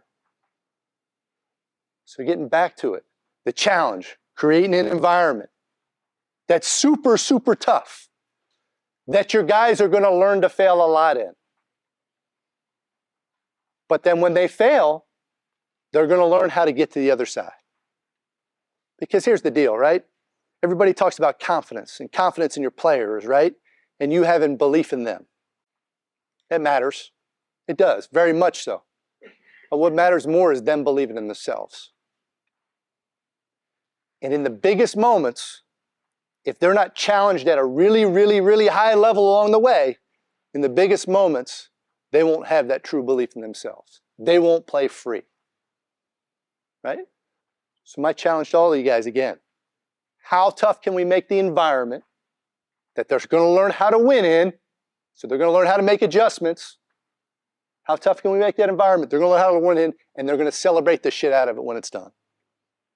And when they sell it, hold on, Moose is going to get, you got to wait a minute, man. I'm going to pump your tires because yourself, it's really good that you won't say. When you celebrate it, when they learn that, you'll celebrate everything.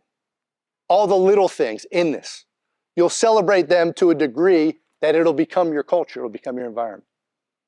You understand that? It's so important. I think it's something I failed. I hope that you guys can learn a lesson from. I failed as a coach because I wanted to be successful so bad, I made it easy for them instead of making it harder. When we struggle, we got punched in the mouth, make it easier, right? So they get confidence. You can't win that way. That's not being a winner. That's just changing the game so you get a positive outcome, right? The goal is to win at the highest level. The goal for us, win a national championship, right? It's not go to Omaha. It's not go to a regional, super regional. All those things are great. You want to do those things, yeah. But the goal is to win a national championship. How do you win a national championship? You do hard-ass shit every day, and you get really good at doing it. You understand when you fail, and you figure out how not to fail. Right? That's simple. Go ahead, Moose. You want to add to this? Yeah, I want. He's 100% right. That's what he does, but he's missing something about himself that is very key to this working. See, Billy is the most consistent human being I know. This is very important here, guys.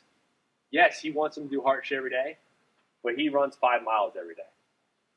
He throws BP every day. He does the scouting report like a savage every day. He's the same guy every day.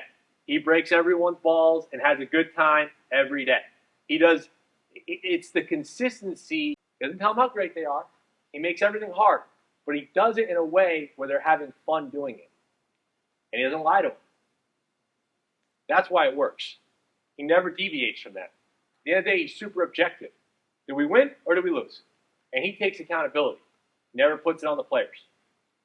That's why they buy in. You wouldn't say that about yourself. That's the truth. I appreciate that.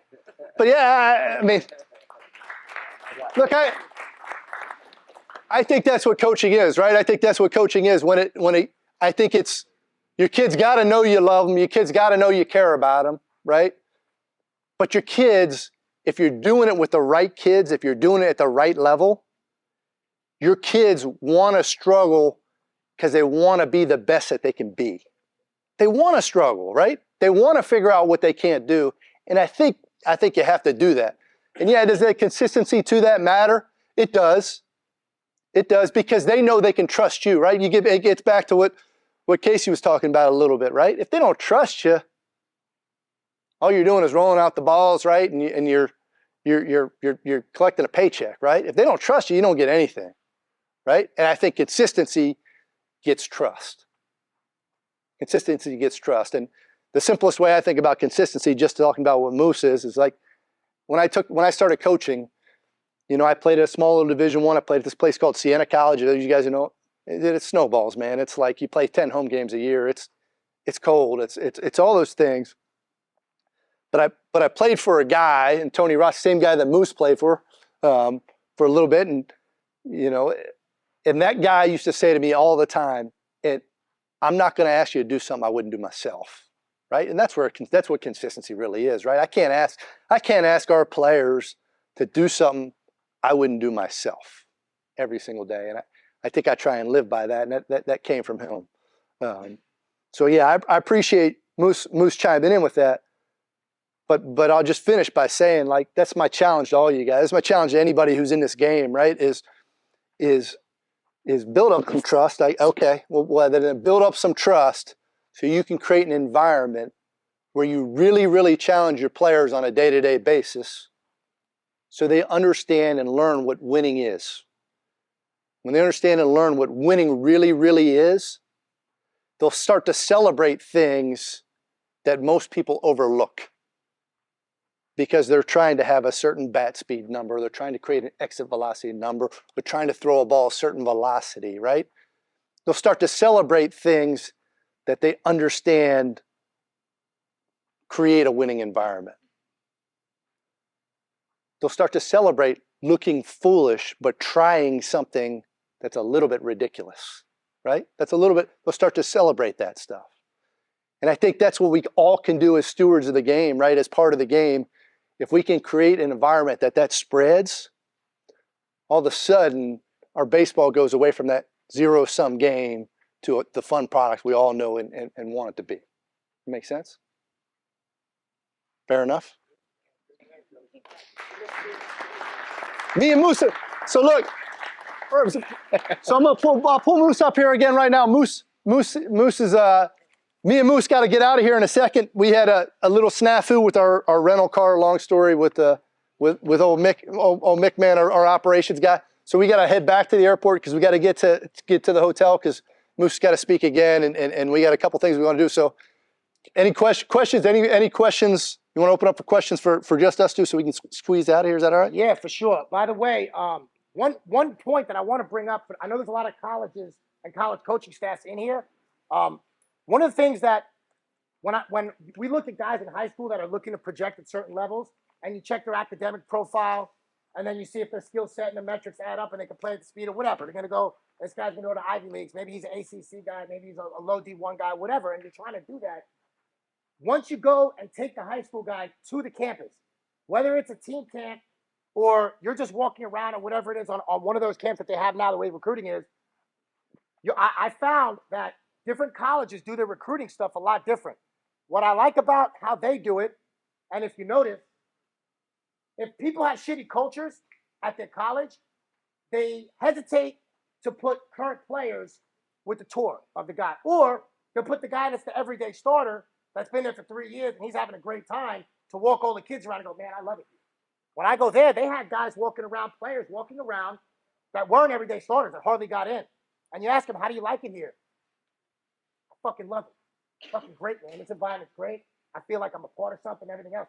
That's a big tell when you're talking about also when everybody's looking to get their kids to an environment that they're going to excel in college, right? Is that checking their personality and making sure their personality matches up with the coaching staff personality, right? Because coaches all have filters, right? And these guys, they're going to sell you on why you should go to college rather than sign a pro contract. They're going to tell you why their program is better than somebody else's program and how it's the greatest. Players usually don't have those type of filters. They'll just tell you, I hate it here. It sucks. I'm about to transfer until tomorrow. Or, right, they'll say, dude, I love it, man. These guys are honest. They're tough, but they're honest. I value the honesty. So I'm just trying to, like, show why I really gravitate towards their kind of culture of letting the players kind of dictate and tell the guys, and they're not afraid to put the guys out there because it's all real. But you guys, anybody have questions? Yeah, about culture, I have one thing about culture, just before Timmy goes here. Like, one of the things that's super important to our culture, Moose talked about it, I talked about it, is winning, right? We talked about that, right? And what you find is winners like other winners, right? So if you track it and you put up standings and you make it about winning throughout everything you do, all of a sudden, more winners are attracted, right? So that's one of the unique things, or not unique things, but one of the great things about how we've gone about it, and just in my relationship with you, is every single time we've got a talented kid. There's plenty of talent out there. So we've gotten a winner associated with it because of that environment piece. It's important. Guys, Timmy, you have something? Question for you. Timmy, what's up? I haven't seen you forever. You guys talked about competitive environment.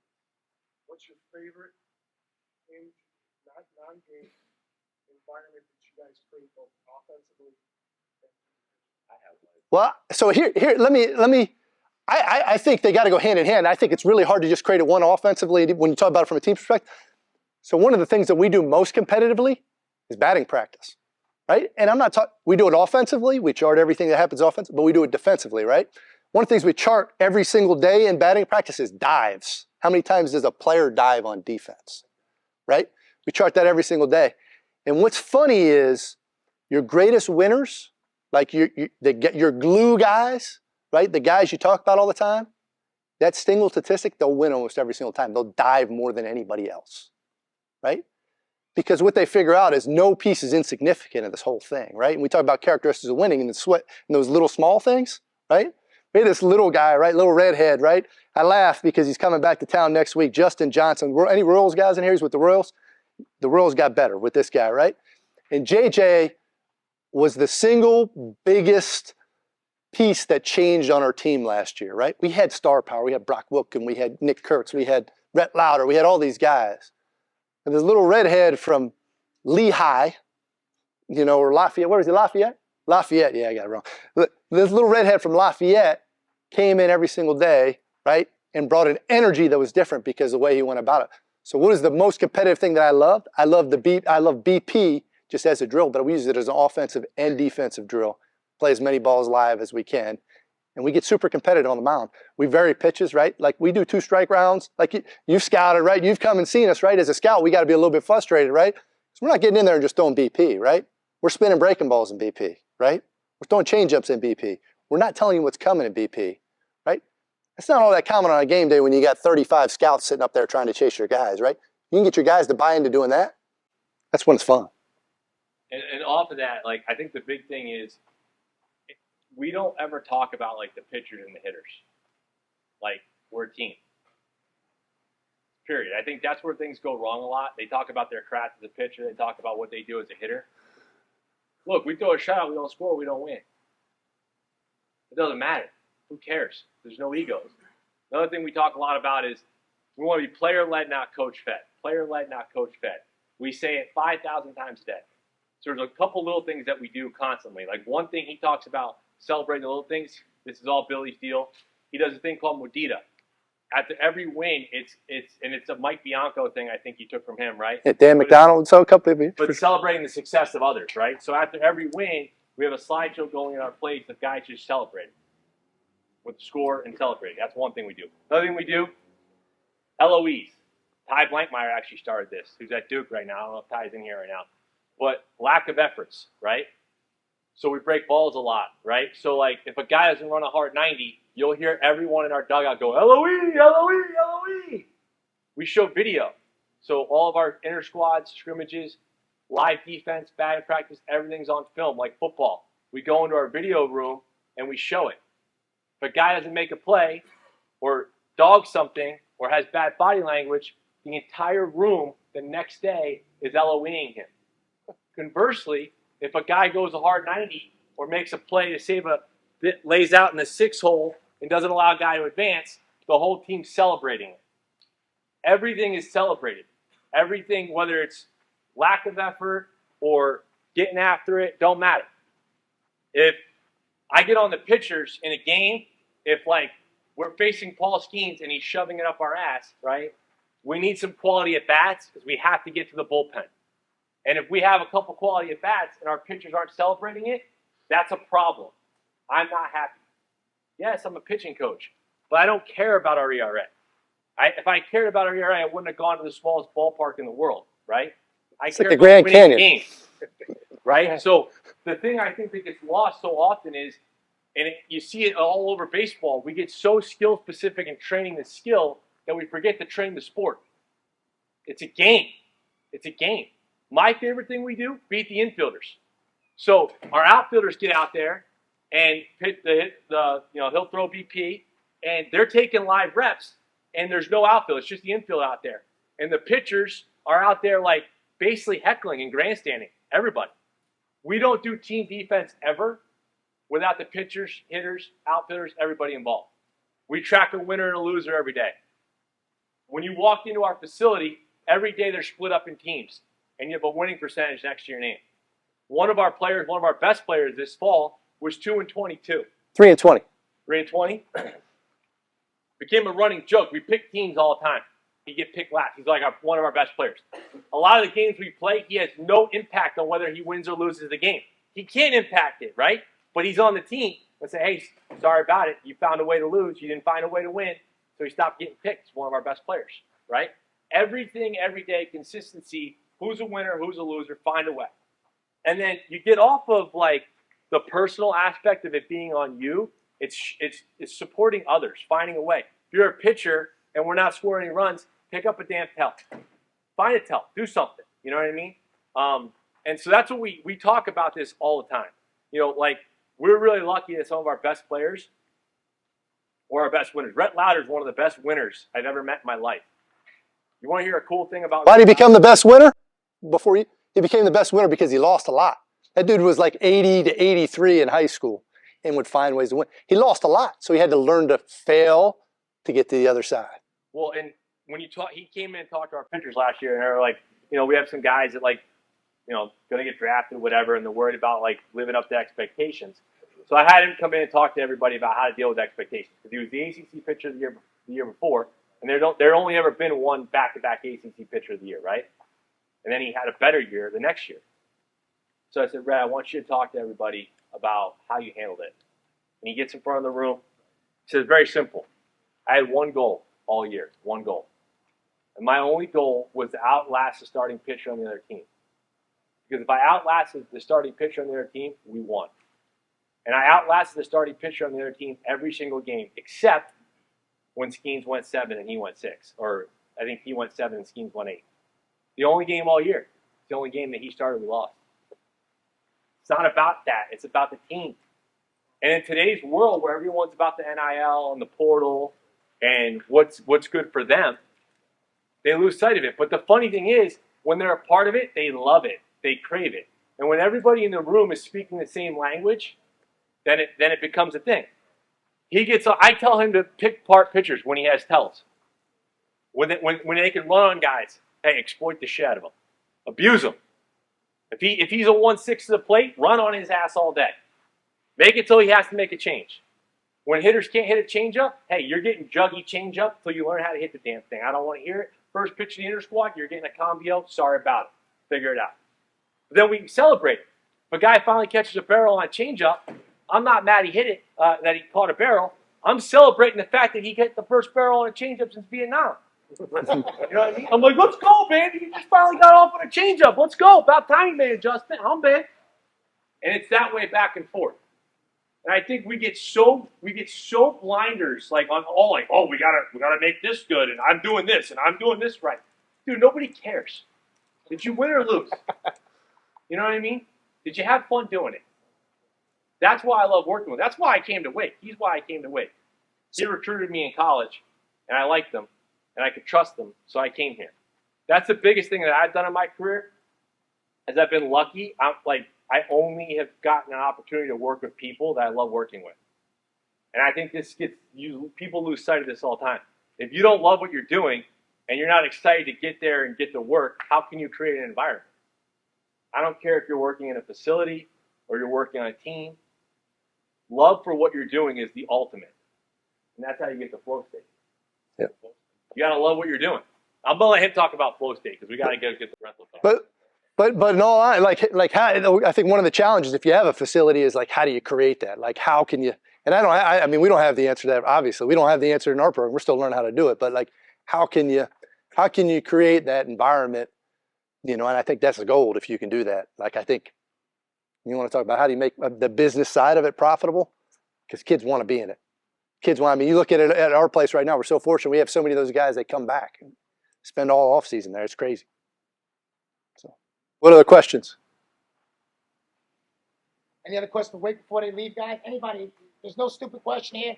If you work with real young guys, if you work with big leaguers, anything is good here. You're not going to get judged if you don't want to answer guys a question. Go ahead. So you were talking about coaches and hitters. Do you approach more or weaknesses or? Yeah, so I think you need to know what both are. Moose talked a lot about how he goes about attacking a hitter, right? He starts fastball away fast. Well, we reverse engineer that on the other side, right? I need to know what our guy hits well and what our guy doesn't, right? And I think you can figure out pretty quickly when you know who you're facing and what they do well, based on the pitching coach, what's going to happen, right? So I think if I do my job best, I can prepare my guys so they're not surprised by anything that's going to happen throughout the course of a game. Right? That's why I pour through the video. That's why I do it. Right? So what do? I try and figure out what our guy doesn't do well. I try and figure out if that guy is capable of doing it across the, in that pitcher-hitter confrontation. If he is, I'm going to spend a lot of time preparing my guy for that because he's going to see a lot of it. Right? And as Moose talked about, it's not only seeing a lot of it, it's not only being able to do something with it. Maybe sometimes they can't do anything with it, but maybe they can take it, right? And we can get back to that strike zone and dominate the strike zone. Right? So they can get in a position where they can handle something. And then I got to teach them adjustments, how to make, I saw this a long time ago. It's an old ABCA thing, hitters, good hitters make adjustments. Great hitters, they're able to make adjustments within that bat. And you watch the best hitters in the game. You watch the best college hitters, they're going to make adjustments in the at bat. They're going to make a pitch to pitch, right? That's the guy he don't want to call a pitch against. Those guys hate him. Tommy White, you don't want to call a pitch against. Tommy White's tough. We've had some success facing Tommy White, and he got us when it mattered most because he makes freaking adjustments. When you make tons of adjustments, it's really hard because if you make a mistake, you call the right pitch, you're done. And to answer your question, what I don't like is when guys sleepwalk takes. When they do takes and you make a bastard pitch and they're just because I don't know if he was fooled. I don't know if he wasn't on. You know what I mean? If he's on time. And I'll give you a great example of this. You talked about Joe Panic earlier. When I was at St. John's, Joe Panic used to hit at our place every day, right? Do a lot of BP to him, talk to him all the time. He was there every day. And after I forget, maybe 2009, I don't remember what year it was, 2013, something. Whenever the Giants won the World Series and he was in it, he came back and he was hanging out at our place. I said, hey, man, who's the toughest guy you had to face in the show? And he talked about Wade Davis. Wade Davis is a right-hander, Joe's a left-hander. For those of you that don't know Joe, Joe's like, short to the ball, contact-oriented, not a lot of juice, really good bat-to-ball guy, really good demeanor. So why Wade Davis? He said, because he threw this cutter up on my hand, and it was the only pitch I couldn't recognize. He said, I know what my weaknesses are, and I know if I can recognize it and I can see it, I just don't swing. But I can never tell with Wade Davis, so I'd always swing. To me, talk about knowing your weaknesses as a pitch caller, right? If you know what your weakness is and you just spit on it all the time, I don't know that it's your weakness because you don't look bad on it. And a lot of times, as pitch callers, we're too chicken shit to throw something because we think you're gonna miss. We think we're gonna miss. But if I don't know that that's your weakness, I ain't calling it. Does that make sense? So I think where you get into trouble is when you see a guy that tries to hit something constantly, leaves the zone on something constantly, and that's how you know, like jugular him. He can't see a changeup, feed him changeups all day. He can't get above the fastball, feed it to him all day. But the guy that doesn't chase at that, the guy that doesn't offer at that, man, that guy gives me fits. I hate that guy because I don't know what he's on. So I would say as a pitch caller, if you got a weakness, don't swing at it. Yeah. And then from there you figure out what the pitcher on the mound does well. Like I need to know what he does well and what the shape of that is, because I know that if he gets into a pinch, what's he going to do? He's going to go to that most often, or that's what he's going to do, right? So if I can prepare my guys in that manner, they shouldn't be surprised. And then it's just training. Did I do a good enough job equipping them, again, making their tool belt full by how we went about our training over time, that I did a good enough job training them right. And I know we're going to go on. I'm sorry. But there's another important piece that's super valuable, right? Mayor Maris is the GOAT at this, right? If you're on a certain pitch, right, and like let's say you're sitting breaking ball with 2 strikes, right, and the guy throws a middle cock shot. As coaches, you can't get mad at the guy if he doesn't swing. You got to be okay with it. Hey, what were you on? I was on breaking ball. All right, bro, get him next time, whatever. And you got to stay consistent to that, because the second you jump his ass because he let a middle fastball go by, you lost the room. You have no trust. That's huge. If you want to have a culture of being on time, having a plan, well, then you better die on that ship of the plan. Period. The second that your players lose you, is you're like, hey, you told me to have a plan, and then I had the plan, and he gave me something different, now you're on my ass. Well, you're on your ass because you're transactional. You're on your ass because you can't see through the blinders. But if you're trying to win the game, you're playing the big percentages. And yeah, maybe you didn't get that bat runner scoring position in the 5th, but maybe you stayed that plan and they didn't know that you were on it, and they gave you the cookie in the 8th. 2-run double, you win. No one cares. You know what I mean? So you have to look at it from that perspective and understand. And that's why it's so valuable to have everybody in the room on the same. We don't give scouting reports just hitters and just pitchers. We give them together every time. Every time. Because there's no surprises. Yeah, I want the pitchers to know what our hitters are trying to do, and I want our hitters to know what we're trying to do. Hey, who's not beating us today? This guy ain't beating us today. So that way, if we let that guy beat us, he's getting heckled by everybody. We have one rule: don't let that guy beat us. He beat us. Why do you let him beat us? You got to be in it together, and everybody has to die on the ship. Otherwise, you don't have it. Sorry, we gotta go. Guys, clap up and wait for us. Please. Thank you, bro. Guys, I'm sure you'll see these guys rolling around the convention over there in a weekend. Real quick, if everybody, just on your phone, if you could just pull out your phone and your notes, just write down booth 1331, 1331. Anybody that's here, when you're in the convention, you don't have to look around. You can stop by Honeysinger. There was 1331 and grab yourself a care package to go send back to your address, okay? Hook those guys up. Guys, we're going to move right along here. After, I'm going to introduce a little concept to you guys. And then we're going to have also Bobby, Chris, and Nate Headley come up and give some insight on some things too.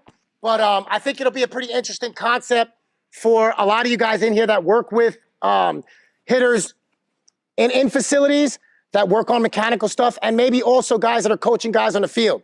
So what I wanted to talk to you guys about is something that I've been learning for about the past 2 years. Okay, and I put a lot of research in. It's called motor preferences. Okay, and I'll give you a quick background on it, just so to give you the basics of what the whole concept is and why there's such. It answered a lot of questions for me as to why certain hitters and certain pitchers, when I would give them mechanical adjustments or drills, some of them would look real comfortable doing it, and other guys would look way out of whack, right? And so the concept of it, basically, it came from this movement guys. They're called Volodin. They do research in Switzerland. Volodin. Okay? They did research on 60,000 players, right? Excuse me, athletes in all different sports. They're not baseball guys. They are movement guys. And they got 30 different scientific publications based on what different preferences different people have, humans in general. So I had a kid. The reason why I got into it, there's a kid I hit with. His name's Josh Palacios. He has a brother named Richie Palacios. They're from my neighborhood in Brooklyn. They grew up 10 minutes away from my house. And from the time they were in college, Richie was at Towson. He had hitting coach over there at school, right? Josh got drafted out of Brooklyn out of high school in the 18th round. Said, I'm better than that. Went to San Jack, right? Got drafted, got offered again in the 8th round and turned it down again, said I'm better than that, went to Auburn. Each one of these places had a different hitting coach, right? Each one of these guys had different feels and different drills for him that were trying to get him to move better based on what they were looking at. He's now 28, he was 28 years old last year, and he grinded his way through the minor leagues, but at every level of the minor leagues, single A, double A, triple A, another hitting coach, another guy trying to basically make him move differently. So what happened was he became this collaboration, this collection of all these different feels from all these coaches. And we basically got to a point where he said, look, there's only a couple of things, because he was in triple A going up and down to the big leagues, then he would go back down. And he'd be like, you're just going to be an up and down guy and then leave. It's either maybe go to Japan and get a bag in Japan, maybe get $2 million. If you're a current big leaguer, they'll pay you $2 million, just get some money. And if you do well, you can go back to the show. But we got to do something different, because in the minor leagues, hit 275, 280 hitter, never hit more than 8 home runs a year, right? Maybe get an opportunity, but those aren't the guys that when they get called up to the show that stay there, right? Got to hit 20, 30 homers, right? 20, 25 homers or whatever, even if they look for the OPS guys and the slugging guys now. So bottom line is, my friend Matt Swope, who's a coach at University of Maryland, he turned me on to this whole entire research about the research that these guys did. And I started to study it. And I told Josh, I said, we should go and try to get a motor preference assessment and as a last-ditch effort. It's pretty expensive, right? There's some big leaguers that are doing this right now are paying $10,000 a piece to do the assessment, okay? But I'll give you guys the general concepts of what it is and why there's so much confusion in the hitting world when guys like, we'll get into that later. But basically, here's the concept. There's 2 different types of human beings, and this is the stuff that they did the research on. Half of the human race, right, prefers to balance in their heels, and the other half of the human race prefers to balance in the balls of their feet. Okay, the guys that prefer to balance in the balls of their feet and they prefer to be an extension and they have tall setups, Cody Bellinger, these type of dudes, those guys are classified as aerials. Okay, the guys that prefer to be in their heels and prefer flexion in their legs, right? Bryce Harper, Mike Trout, they are terrestrials. Prefer to be in their heels, they move from the ground upward, okay? The aerial guys, think of Ken Griffey Jr., think of Barry Bonds. Up extension, they're top-down movers, okay? So they prefer to start their sequence and swing their foot down from the top downwards. More shoulder-dominant swings. Think about Ken Griffey Jr., Barry Bonds, they have more shoulder-dominant. The terrestrial guys, right, that move from the ground up, they use the ground more, okay? Now, Josh Palacios is an aerial. He's a marked aerial, a guy that really likes to be in the balls of his feet. You can see it easily when you do the assessments. For me, I'm an aerial, right? My first move when I walk forward will always be my shoulders will lead and I'll go this way. Watch it again. So I stand from here. I want to walk that way. My shoulders always go first and I prefer to be like this way. Terrestrials, more in the heels of their feet, they prefer flexion. Every single one of every person in this room is either one or the other, okay? The other guys, they prefer flexion. They look more with their heads up and you'll see them more in their heels. Catchers, they did research on about 70% of catchers are terrestrials. They look real comfortable in that position with their heels. I don't, right? So there are certain things that put you in or out of your comfort zone. I just want to give you guys a couple of details because there's so much information on it, but I'll give you a reason why.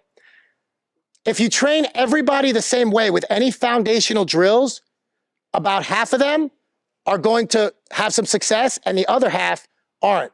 And let me just explain to you what a motor preference is, just so you guys get an idea. Ronnie, come over here for a sec. I'll choose this guy as a little volunteer. My boy Ronnie Burnick from Hot Corner Buffalo, all right? So, guys, real quick. Everybody, he's ready doing it. Cross your arms real quick. Everybody cross your arms, right? Relatively easy to do? Yep, easy. Okay, now cross them the other way real quick. Feel weird? Brain had to think. You can do it, right? You can obviously do it. Cross your arms real quick. So he goes left over right. Look at me. I go right over left. That's a preference, okay? Now, here's what the hitting world and the training world has been doing for the past 20 years, okay? I am a arm cross coach. I'm an arm cross champion coach. I teach guys to cross their arms the most smoothest and fluid that you could ever see. And I just had the last arm crossing coach champion, okay? Ronnie Burnick comes in to train with me, right? I'm gonna make him into a world-class champion arm crosser, okay? So I look at him and I go, okay, pretty good, try it again. Go ahead. Hey, not bad. You went right over left? Now go the other way? Okay. Which one took your brain more power to do? Right over left. Right, so you're out of your preference. So he crosses left over right, but the last guy that I worked with that was an arm crossing champion, he went right over left. So I tell him, I'm gonna train you to do it right over left. The problem is when you do that and you take him out of preference, it's not that he can't do it. And you can actually acquire skill. You can get better at it. The problem is it will never, if we train even for 10 years, doing it the other way, when you have natural preferences that you do, it will never catch up. You righty or lefty? You write with your right or left hand? I write my right. I don't know. So you write with your right hand though. Why don't we train you to write with your left hand? Yeah, we could. If we spent 10 years trying to get him to write it with his left hand, he could probably do it legibly, but it will never, ever be as smooth as when he does it with his right hand. Brain spends way less energy when you're in your motor preference, which also means I'm having more fun because my brain is not working as hard. When we put guys in crazy positions and do certain drills that take them out of their preference, we force them to make their brain work harder. The game is less fun, they're more frustrated, they don't perform as well. Okay? So I'll give you a couple of things that you can kind of identify these things with and why I was training with these guys, that the guys, he's in the big leagues now, but I was training him out of his preferences, taking suggestions from his professional hitting coaches. I was taking their suggestions, right? So I'll give you a quick example. So go over there, Ronnie. Every human being in the world has a flexion leg and has an extension leg. Every one of us. They're not all the same, okay? My extension leg, everybody's has my extension leg goes up and down, makes me go up and down. My flexion leg, your flexion leg will always be slightly pointed outward. Nobody in the world walks with both of their feet completely straight. So when I walk straight, right, when I walk towards you, right, you see my right foot slightly pointed out. That's my flexion leg, flexion. The other one is extension. So let's check out Ronnie real quick. If he walks, this is a big point of identifying, go ahead. Your extension leg's your left leg, Yep. right? Yep. Okay, so when this guy goes to walk up steps, right? Anybody here, you got stairs in your house? Every single time you walk upstairs, you will always use your extension leg. You will always do it. You will always push off the same one. If I have a left extension leg, I will always push it. My brain won't think.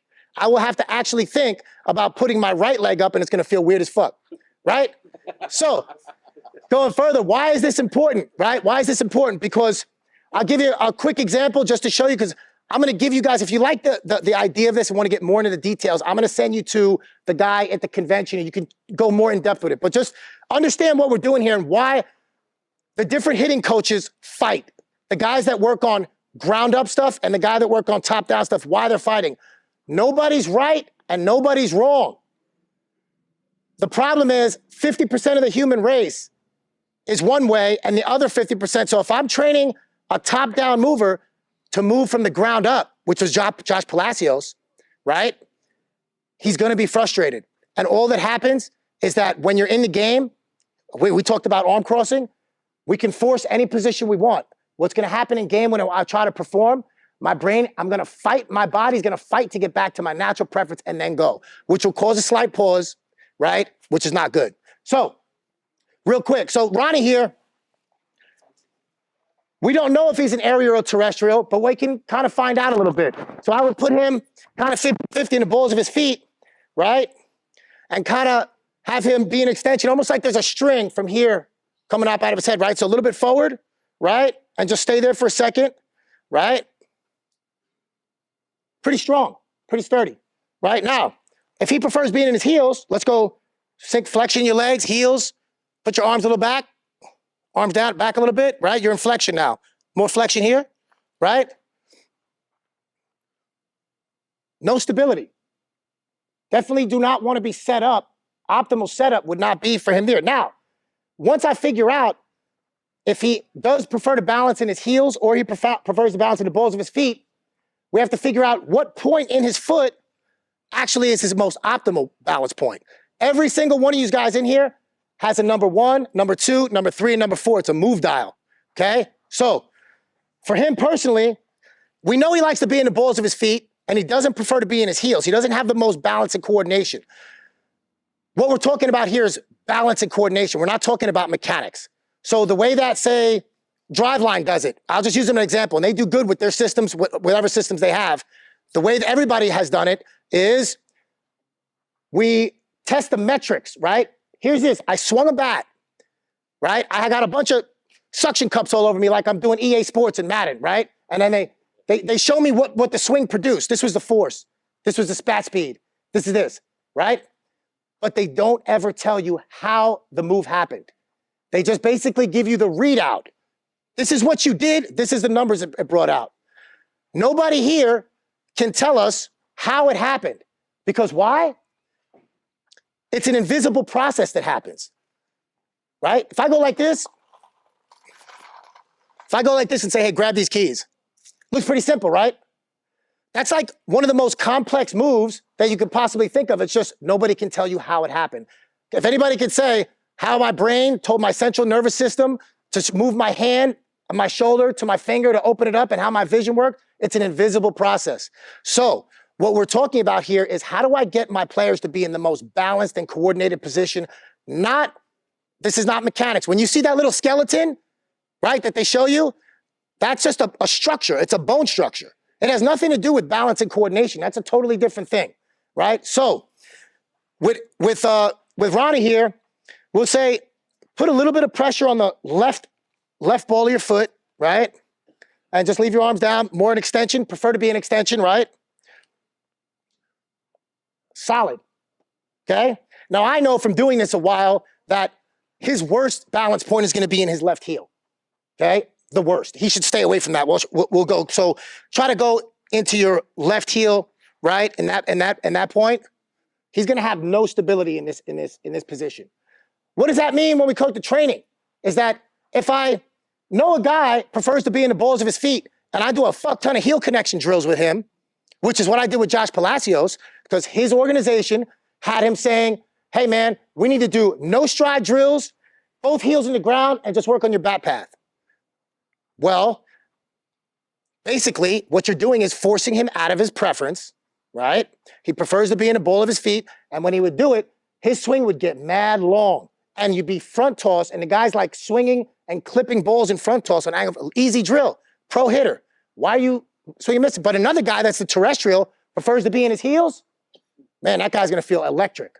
I like this position, right? But it's just identifying if the guy likes to be in the balls of his feet or in his heels, okay?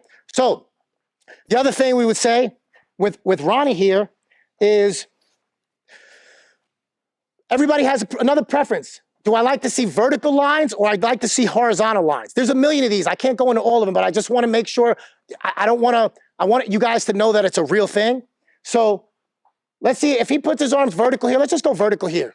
And you're gonna go to your number one, right? And all you're gonna think about is the vertical line on that sign right there. Just go vertical, all right? You're in your number one, which is your left forefoot, okay? Solid. Just vertical line, right? Now, go horizontal. All I want you to think is the top, that white thing, horizontal. Think just horizontal. You're still in the ball of your feet. Just think horizontal, okay? Look at that. No stability, no balance, no coordination. Now, how does this apply to what we're doing? That a guy prefers to see vertical lines or he prefers to be in horizontal lines, right? Let's go with hands close to you, straight up. See if you like your hands closer to your body, right? You're still in your number one. So this is, let's see if he likes his hands close to his body. His arms, his arms. Strong as hell, right? Now, let's put your arms a little bit away from your body, all right? Just like there. Same thing with the feet, number one. No stability, right? So what does this mean? It means Albert Pujols, large, right? Likes his arms away from his body. Alex Bregman, close. Marcus Semien, super close, right? Now you start getting into horizontal and vertical lines, right? Josh Palacios, we'll go back to him and his process with the Blue Jays and go to the minor league system. Somebody told him that he needs to retract his arm to go around his scap. He needs to get his elbow up and go back around his scap and stretch and do hip and shoulder separation drills, right? Problem is, he was vertical. He was an aerial that preferred vertical lines and he liked his arm close to his body. So now, when you watch the video, he's here and he's trying to do this move of pulling his scap back, which is totally unnecessary, puts him out of his motor preference, right? Makes his brain work harder. Not saying he can't do it. You can hit however you want to hit. Your body's, and the human body's great, you can adapt. The problem is, when you force your brain to work harder, everything becomes more difficult, right? So, put him in his setup, Ronald Acuna, both arms pinned down, right? Christian Yelich, both arms pinned down. Rizzo, right? So a lot of guys, when we talk about exploring and trying to mimic big league hitters, it's great as long as we're in our own preferences, right?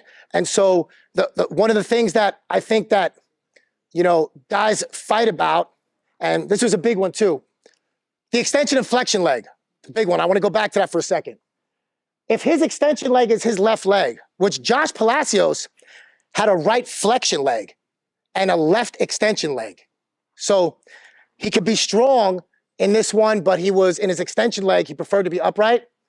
But his coaches were telling him, when you swing a bat at contact, when your stride foot touches down, I want you to push back on your front side and be like this at contact. Straighten it out. His flexion leg. So he would do that, change up, slider, swing right over top of it. Every time he's trying to push back, swing over top of it. Frustrating, right? The biggest adjustment we made with the motor preferences for him was when you see a breaking ball, if I'm looking heater and I see breaking ball, use your flexion leg. Bend through it. You can bend. Everybody wants to see from the looks of it, this perfect swing at contact. Wow, that looks strong. It's a strong position. But he wasn't strongest that way. When he saw a slider, he would bend through because he can use his flexion leg to get to that pitch and still keep going. Not everybody is as good, as efficient doing that. That's legit. You say that because your buddy from Novice right here. Yeah. He played with my best friend in pro ball, and it's Chris Herman. And so Chris just won the 81 American Association Player of the Year. He won the MVP, and he was one of the first pro hitters I ever worked with. That paid me for my time, and just wanted to keep up. No different than what we're doing right here. And Chris Herman, that played with he played for 4 different teams. A's, I think we went to the playoffs with the Diamondbacks a year. He had 11 tanks at 180 average though, but same thing. He was being torn in all these different directions and just wanted to, get better at his craft, right? He's still playing, just won MVP, had like 10 homers in a week and a half last year. And it's like his front foot has to be flexing. Like it has to be flexing on, and if it's not, he struggles. And every time he would get too long with his front side, it looked like, Chris, he played guitar, he could hit, home runs at the MLB level, right? Like our whole life we knew he was going to the league. He goes straight to, more doing what he wants to do, right, in the American Association. And I think, boom, that's when it's like he makes, professional pitching, whatever level it is. It's not all the way at the top anymore, but it's his first year down, and he treats it like T-ball. I mean, it's like everything that he hit was over the fence, but no one's tearing him. Well, he's probably more in his balanced and coordinated position, right? And so if you think about, as opposed to what you're saying, if we study too much of looks, and you're looking, says this is what a lot of even strength and conditioning coaches over the last 20 years have done, is they try to take asymmetrical things and make them symmetrical. Oh, he doesn't have this much internal rotation or on his hip, on his left side, he's got more than this way. Let's make him symmetrical. But some of our asymmetries actually is what make us perform better. So going further, I don't want to keep going into this like crazy, but because I want Bobby to go talk next. But let me just give you guys the last piece of this so that you guys know where to go. Tomorrow, if you guys want to hear the top guy talk about how kind of some of this stuff goes and how you could assess some of you guys and identify these little preferences, his name's David Genest. He's going to be at the Pro Velocity Bat booth at 1 p.m. tomorrow. So another thing you guys can do if you want to hook back up, 1 p.m. tomorrow, Friday, Pro Velocity Bat booth. And he will also be at 11 a.m. on Saturday, again, back at the Honey Stinger booth. So we just want to give you guys a bunch of information. If you like that stuff, you want to hear about it more, we'll give you to the other guys that can pass it off. I'll just tell you, it's been eye-opening for me. The players that I had that have done it, so far I've done it with 4 big leagues. I saw Tommy Pham do it. I saw Lamont Wade Jr. do the assessment, and both of those guys had pretty good years. Lamont Wade Jr. is probably the only leadoff first baseman I've seen. He's electric, right? Jack Sawinski just did it for the Pittsburgh Pirates. Their cleanup hitter. And the 2 Palacios brothers. So that kid, Josh Palacios, that actually I've been training for 10 years, we changed nothing else other than did his assessment and get him into his most balanced and coordinated positions. He hit 10 homers in 80 games, so he would have hit over 20 if he played a full season. He was projected to. Hit a ball 466 feet, which is 30 feet further, in the show, 30 feet or 40 feet further than he's ever hit. Personal best there, personal best on bat speed. And so it was undeniable for me that putting guys back into their natural preferences is actually more beneficial. But let's keep it moving. Does anybody have any questions on that whole concept or anything like that? Is Guinness G-E-N-E-S-T? G-E-N-E-S-T. It's called Motor Preference Experts if you want to check them out online. It's some stuff that you can look at. You can go to a certification clinic. Yeah, you can go to a certification clinic if you want and go learn more about it and be able to identify and assess your guys. But let's keep it moving, guys. The next guy we have up is, are we going Bobby Big Leagues? Guys, Pelotero is one of the apps that's actually sponsoring this event. I'm going to let Bobby, who is my good friend here, go over some things with you. He's got some electric stuff here, guys, so just hang in there. All right. I didn't mean to make a slideshow, but last night at 11 o'clock, it just happened. So we're going to go with it. I was doing an outline. I'm like, I just want to have a loose guide. This is going to be a little bit of a different talk. I'm very excited about it.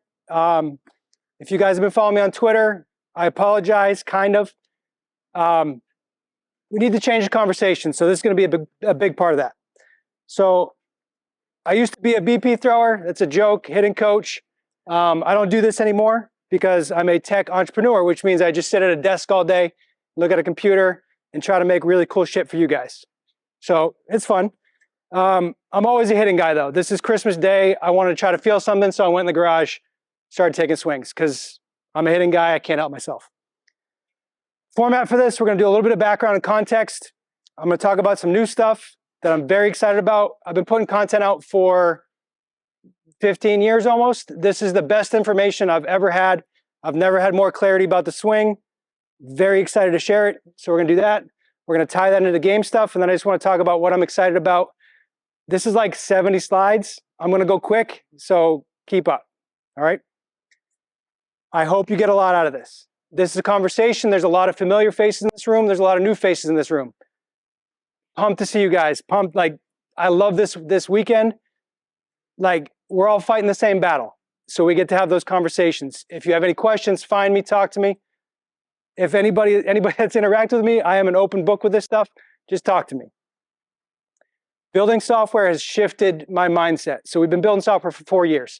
We're trying to essentially automate decisions. If I ask the room, just raise your hand if you know what an attack angle of -5 means. Yeah, it means you swing straight down. You plug that number into our system, it knows the athlete swings down, and our drill database matches with that. If you told me, if I told you somebody's impact momentum was 28, show of hands, what does that mean? All right, not as many hands. That tells me that you can probably hit a ball about 105 miles per hour. So you stick a bat sensor on your bat, you swing, that tells us information. That helps us make decisions, and then you can do it fast, right? So what we're doing is we're not bucketing. We are gathering as much data on the player as possible. Granular. This is fertilizer. It's funny. No buckets. We're not doing buckets. We're gathering every data point on a player. The more data we have, the more customized their program gets. So you load up the data, click a button, 10 seconds later, here's your 4-week plan. It's pretty cool. Like it's amazing to have an idea and how it works. It's really cool. With a swing, we can take a phone out of your pocket and take a swing, upload it to our system, and it creates 140,000 data points. It's crazy. Just a slow-mo video with your phone. You click a button and it does a video analysis in 7 seconds. Everything that I'm going to talk about is automated. It's like powerful stuff. We want to give you guys time back. We want to help you make better decisions. We want players to understand what we're going on. That's good. Just power. Thank you. So part of the challenge that we have is people say, well, what are you automating? We have to define what the swing is. And I think there's a lot of problems with that right now. I said this in an internal Pelotero discussion recently. You can't automate an opinion. I think that swing's pretty good. Based on what? What do we know? What is that based on? You just think it's good? You heard somebody talk about it on Twitter, or like, what is it based on? The hitting community is so distracted right now. The stuff that Corey was talking about, that's what Chris, I joked around. Chris is the hitting version of Corey. Like they're the same person, just one throws, one swings. It's hilarious. That's where I want the conversation to go. I hate that we're still talking about swing, but we're not defining the swing properly, so we can actually have the discussion about what it means. Like, what is good? What is bad? What are all the variations? If you've been following me on Twitter, I've been trying to make this point, and I think it's hilarious. There are different ways to swing a bat. If I take a bat and I push my hands forward and swing, that's a way to swing the bat. If I hold the bat up and I rotate and I pull with my lead shoulder, that's a way to swing the bat. If I lean back and I do stupid stuff with my hands, that's another way to swing the bat. They're just different ways to swing the bat. We have to define them objectively. Then we can look at the characteristics of the bat path we're creating. Then we can have a conversation about what's good and what's bad. How do you hit pitches up? How do you hit pitches down? We have to have a baseline of information, and I think that piece is missing, and that's what we're going to talk about, which is fun. A concept that I've been struggling to communicate for 10 years because I haven't had the right words, and realistically, I haven't had the right understanding to say it. Somebody told me the other day, I put out a course online for free, and he said, you said so much with so few words. And I said, when I know exactly what I want to say, I can just say it. I don't have to dance around it. I don't have to beat around the bush. I can just say it. The orientation of the bat to the body is something that I've been trying to communicate, and it's really hard. So that's going to be a theme for this. I've been on this is in my book, the book I put out in 2013. This quote's in there. I'm not trying to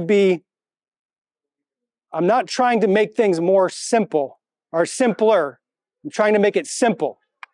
We need to understand the complexity and the thoroughness of this to make it simple. So this is the Einstein quote. If you can't explain it simply, you don't understand it well enough. And then the next one, everything should be made as simple as possible, but not simpler. So we shouldn't be trying to be like, oh, just see the ball, hit the ball, keep it simple, blah, blah, blah. No, understand the full scope of it, because if we don't, there's ambiguity, and that leaves the door of opportunity to misconstrue things and just oh, well, I feel this, and if you don't feel that, and I'm the only person that can tell if you can feel that. What are we doing? It's bad, and it's creating doubt for players. It's creating problems for college coaches. It's creating, like I talked to a high school coach the other day. He's like, I can't talk to my players because they're paying thousands of dollars for a lesson, and they won't listen to the coach. And they're going 0 for 40 on the season. What are we doing? It's horrible. I've got the swing boiled down to these elements. There's 2 circles and there's a double pendulum. There's a lot of detail in this, but this is like the simplest way that I can break this down. 2 circles, double pendulum. The first circle is the pelvis. Rotation. Everybody agrees there's rotation in the swing, right? Rotation. So when we look at the rotation, the checkpoint that I look for is this front hip working back? If you shift into the front hip, the swing arc's getting dragged forward. The rotation's not clean. It's now more of like a hinge swing. It's not tight rotation. The back hip's going to come forward. The front hip's going to come back. I would love to have a billion conversations about how that happens. See here, his back foot has an early release with the heel. Aerial tendencies, right? There's a lot of hitters who have this early release. Ken Griffey Jr., aerial. So there's so much variation within what I'm talking about. I'm not trying to say you have to hit like Bonds. I'm saying when good hitters swing, their front hip works back. It's a checkpoint. Those 140,000 data points when we upload a video, automatically happening. So checkpoints. Another hitter, I use Pujols a lot because I love his lines. Again, if you watch the front hip, that front hip's going to work back. We're just talking about clean rotational power here. We're creating energy. That's it. Everybody good? Circle number 2 is the shoulders. This I put up on Twitter and I was like, nobody's going to understand what this means. And I love it. The key here is to look at the shadow. So when it's just a metal ring with the light above it, and they're just tilting the circle. And the shape of the shadow becomes more and more elongated and elliptical. So when we talk about posture, we're taking the circle of the shoulders and we're tilting it forward. And then we're also going to angle it a little bit, most likely. When we tilt and angle the shoulders, we're taking rotational energy and making it more linear. Don't pull your shoulder off the ball. Keep your nose on it. Stay on the ball. It's creating linear direction with rotational power. Pretty cool. Everybody talks about posture, but they don't explain why. If I stand straight up and down and swing and I rotate, my shoulders are going to go left right away. I'm pulling off the ball. My bat path is going to follow that. It's not good. The relationship between those 2 circles. If I watch his hip and I watch his shoulder, they're going away from each other. The lat connects to the iliac crest down here, comes all the way up and attaches to the lead arm. So if my lead arm stays up and my front hip works back, that's getting longer. Tension. This is really long. We don't need to read the whole thing. When a muscle is lengthening, it produces significantly more force and requires less energy. Had a big talk. Where's Bleak? Is Bleak still here? We talked about this at the winter meetings. It's getting longer. Most hitters will reach back and then they'll pull forward.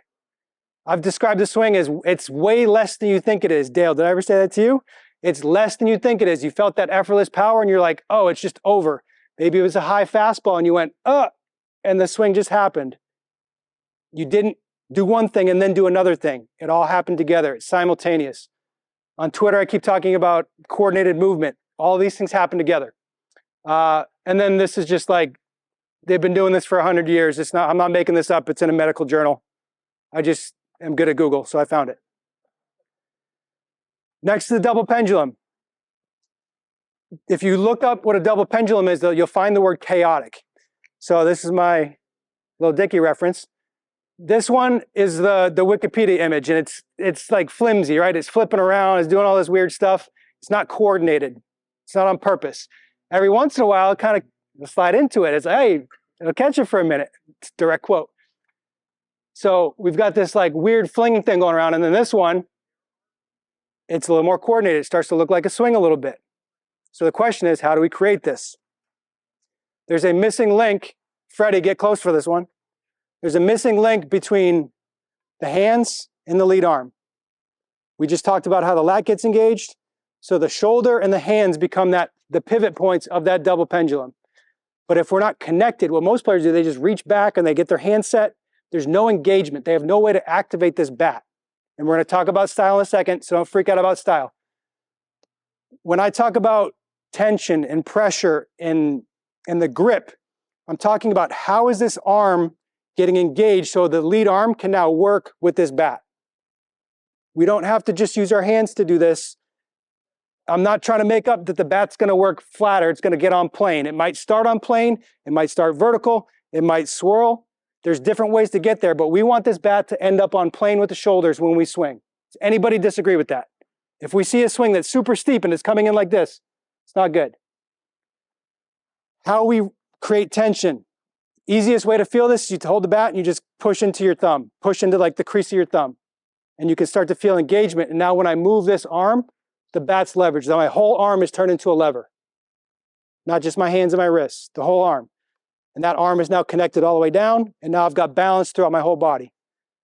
There's variations to this with the motor preferences, but this is just general principles. Hank Aaron, Miguel Cabrera, similar swirls with the barrel.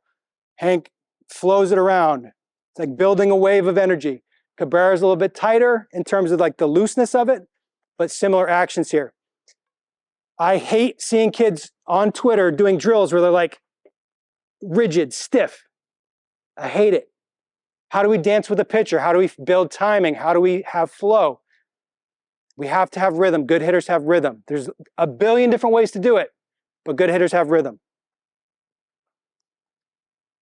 Integrity of the double pendulum. Now we're going down the deep end a little bit. If the hands don't stay back, so if I do all this stuff and then I go slide forward, that double pendulum is now getting carried out front. So now we can be very critical and we can be objective about what it means to keep the hands back and what is actually happening. If I keep the hands back and then I slot my elbow, double pendulum is broken. The whole thing's shattered. So how do we create the right engagement? What does it mean to keep the hands back? If my hands drop, what does that do? What positions am I creating to make the bat path work so that we can be adjustable, so that we can be quick, so we can create good depth and good length? Really important stuff. I just talked about this, but if you push the hands forward, if you break that down, if you kill that leverage and you kill that tension in the system, it's gone. It's not there anymore. So these are two terms that I'm talking about. People talk about connection, they talk about separation. There's all these different terms. If somebody says the word separation to me, I go, which definition to use? Because I got like 4 I could go with. Chris makes fun of me because he always like, oh, you always want people to define the word. I'm like, how am I supposed to have a conversation? He speaks fluent Italian. If he starts talking to me in Italian, I don't know what he's talking about. No clue. So we have to know what we're talking about to actually have the conversation. So connected lag is when the shoulders are rotating, because if we go back to the tilted angled shoulders, we see the shoulders go from generally sloped downward, and then they're going to be sloped backwards. That's going to happen before the hands go forward. It's going to happen while the barrel is getting on plane. So the hands are not connected to the shoulders initially. But there's action. Look at his bat. His bat's moving. So he's creating lag from his shoulders. There's rotational lag. Typically the lag is talked about like when the barrel's pointed straight at the catcher. The swing's over. It's over. You might be stopping, you might be going, but the swing's over. So that's the connected lag part. And then the late connection is after the shoulders have rotated. We have speed with the barrel, style dependent. The shoulders are rotating. When he's going from here to here, he's not side bending. We know we don't want to lean back because you're going to swing straight up. So he's rotating and his hands are lagging to that. And once he gets to that lag position, the hands can then connect and all of the rotation from the power, all the rotation from the shoulders gets sent to the bat. And his arms are in the right position and the bat can translate directly to the zone. Here's another guy, pretty good lefty. There's the lag. I don't try to invent, I don't invent anything. I try to study and I try to understand. All the solutions exist, we just got to find them. Like I don't invent anything. Just try to understand. So there's now the lag's connected. So you can see this one in particular, I love the look of the bat, the swing happening behind the lead arm. The whole swing is like behind the lead arm. I just like that look. It's a fun look for me. Oh yeah, yeah. So this is probably too deep.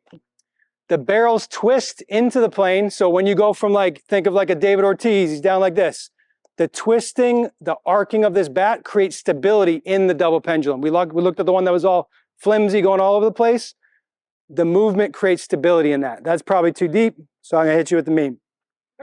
It's just, I don't share most of my deep thoughts because they're weird, but sorry.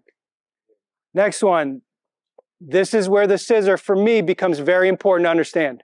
Because if my shoulders are turning and my hips are turning, that can become spin. And if you're spinning, you're pulling off the ball. So if you create good co-contractions, and if you want to go into all that research, there's people in the room that can talk about that. That back heel and that back foot feeling anchored or resisted can be very helpful for this. If you get a player doing this who might be super dissociated and they spin open like crazy, they can pull off the ball. Just important to understand. Corey was talking about tools in the tool belt, right? These are just things to understand. You can watch video and you can see players doing that. Babe Ruth's doing it. It's not wrong, but it's not right for everybody. Application is the important part here. Sorry, again. So plane efficiency is really important to understand. When we look at how the upper body moves, the lead arm is working up to match the shoulder plane. The wrist of the bottom hand is also working to that plane. Find the plane. The back arm, I look at the rear forearm, it's getting pretty close to the spine angle. And the bat's going to be mostly perpendicular to that. So this back arm has to find that angle, the lead arm has to find that angle. If we're doing that as the shoulders are rotating, we're going to be in a pretty good position. So this is Pujols doing it, and this is Bonds doing it. Pretty good hitters. If I don't get to that position, let's say my left arm stays low and I get stuck. We've seen hitters in this position. It's awkward. Or what if I get super far back and then I swing and my back arm runs into my body? Or what if instead of connecting, I'm pushing forward and I never get to that rear arm vertical position? This is like an axle. It's just the barrel's going to come around it. But I'm not forcing it around it. My body's rotation is turning it. Make sense? This is where we get into adjustability. Maintaining the hinge angle with the wrist. When I hear people talk about using their hands to hit, it's using the hinge angle. If I grew up being taught knob to ball, push the ball. So if I push the ball, I'm maintaining hinge angle and then I can throw the barrel, throw my hands, whatever. That's one way to do it. I'm maintaining that hinge angle. What he's doing is he's doing all that through that connected lag. He's getting his arms in a good position and he's maintaining that hinge angle late. So now he can stop his swing and it's going to do this type of action when he shuts it down. Really important stuff because as Corey was talking about, they're trying to get us out. Jerks. Up and in, down and away, inside, outside, up, down. This is happening. These actions are happening during the read. As the ball is released, you get gathered, you get into a position from which you can move, and then you're moving into this position. If the ball is inside, you're going to cut your hands off. I got a video of Bo Bichette hitting a homer like this on 96. His hands are up like this. It's crazy. Or you get the one with Manny where he's like golfing the ball against the Cubs in the playoffs. You still have it. It's maintained. You haven't spent it right away, and you haven't pushed it forward. If you push it forward, you're killing your time. You got to make a decision sooner. Bad news for hitters if we're making decisions sooner. Here's a late active take. If you follow me at all, you know I'm huge on takes. Takes are critical. If you see a hitter, a lot of hitters show you takes now because they've been on Twitter. They go on Instagram. Look, I want to take. They go like this. And they just show it to you. They take it and they're like, oh, I'm supposed to do that. So I'm going to make this barrel do this thing over here. They're not swinging. Or the kids that go like they flatten and then they just swing. It's not connected in the right ways. They're not creating the right characteristics. So to summarize, 2 circles, double pendulum, simple. Understand the dynamics. Connected lag, I didn't put the other one in there. Plane efficiency and adjustability. I don't know why that's in there again, that's a mistake. Oh, this is, I'm going through different variations. Pujols, more of a vertical bat, tips with his posture. More of a posture tip, tilts his body. Bonds pumps the hands, gets the barrel vertical. Now he has to work the barrel back from a vertical plane to a more shoulder plane. Hank Aaron swirls the bat. He literally creates a loop with this thing. It's crazy. Manny, this is more of a change of direction. Tips it up from behind, catches it. So I can create tension by pushing the bat up and stopping it. I can go here and maintain that. So he's creating change of direction. Instead of flowing it in different ways, there's different ways to do this. Then we got Acuna. Ichiro's not supposed to be there. He's next. He floats it. When I see Acuna, I see Frank Thomas. Very similar patterns of like floating it back and maintaining it. He also does like a little wiggle early, and then he floats it back. And then Ichiro, who's like the most simple version. There's stories about him just doing crazy stuff in BP, hitting homers like crazy. We've all heard their stories. Game swing, precision. He presets this. And then he's just focused on precision. Not a ton of lag, not a ton of this stuff. He's trying to get hits. But in BP, you see him get a little barrel, get the barrel out a little bit, get a little flow going. He's going from that position to where he needs to be, and he just has control. When you understand this stuff, you can play with it. You can toy with it. Chris would say, like, once you understand how to do it, you can do a leg lift, you can do a toe tap, pump your hands, keep your hands high. Doesn't matter. Doesn't matter. That's where you get into the motor preferences, and you're like, all right, well, what's best suited for my body? It's going to require the least amount of energy and the least amount of practice time to try to bang something into my head that my body doesn't want to do. What is this? Nothing? Oh, this one's good.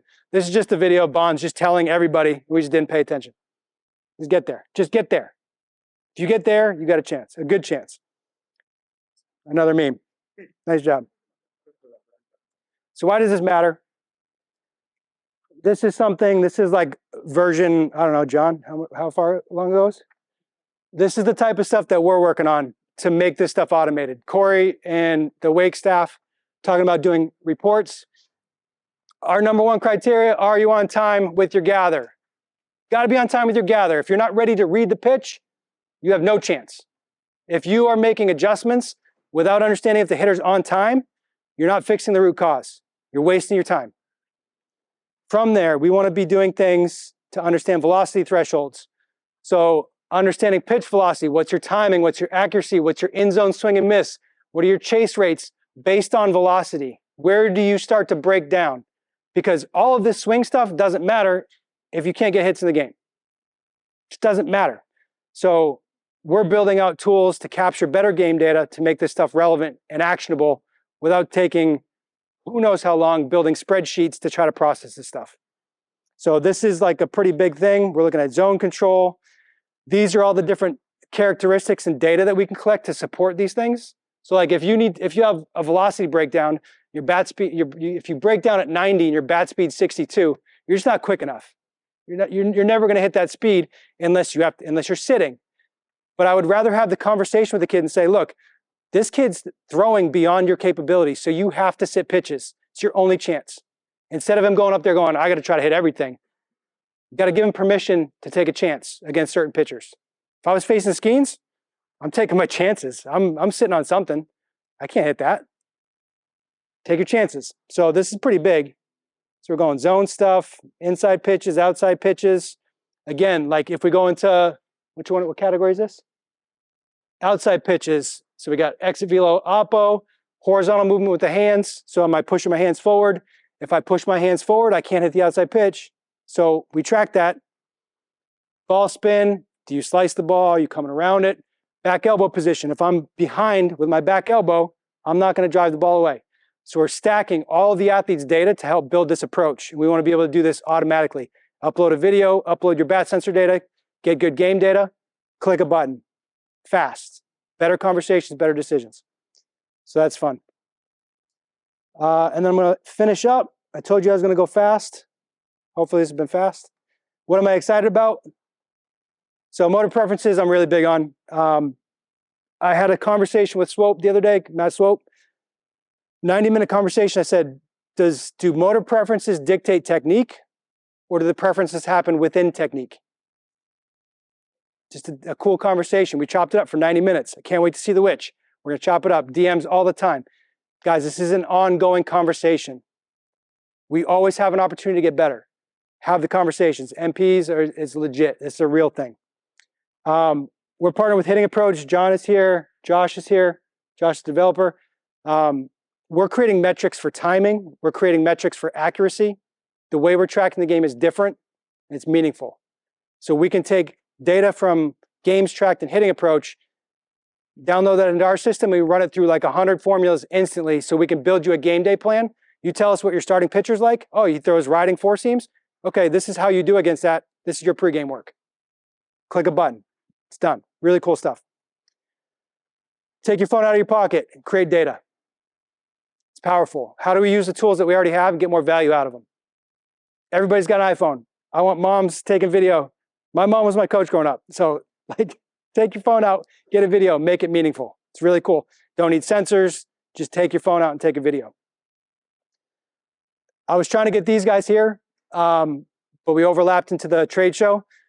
Go to booth 436, mess around with this. This is a bat with a grip sensor. So the entire grip is a sensor. And when you squeeze the bat, it lights up the screen and shows you like individual finger pressure on the bat.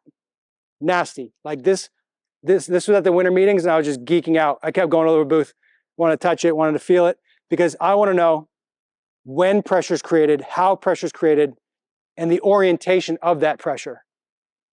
Really cool stuff. This is just, where's Chris?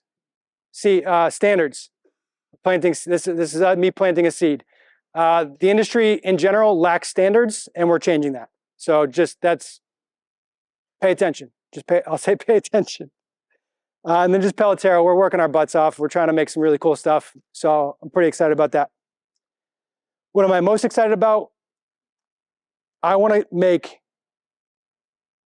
achieve success faster with more players.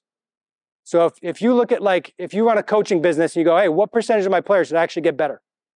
How do you know? What are you tracking? What's your metric to understand? Are you getting that kid better? Radar gun's easy. Oh, the number went up, he's better. Maybe. Is he getting more people out? My metric for hitter, are you on time more? Are you tracking that? Are you tracking that? Because we created the metric. We're tracking it. You got to know what's your rules for getting better. And just better, faster decisions. Computers don't do real-time data well. They just don't. Data do historical data well. Computers do things really, really fast if you teach them correctly. So me being forced to get granular and really dig into it, we're building some really cool stuff, and we just want to help more players and support the coaches that are helping those players. So I hope that was fast enough. That's what I've got. This is a link to my course. You can find it on Twitter. I still call it Twitter, which is how I know I'm getting old, because I still call it Twitter. That's it. I'm done. Is that good? Fast? Hitters up. I'm going to have my guy Nate Headley, who is one of the best guys at drill designs I've ever seen. I mean, a lot of the metrics and data stuff help us now so we can see stuff.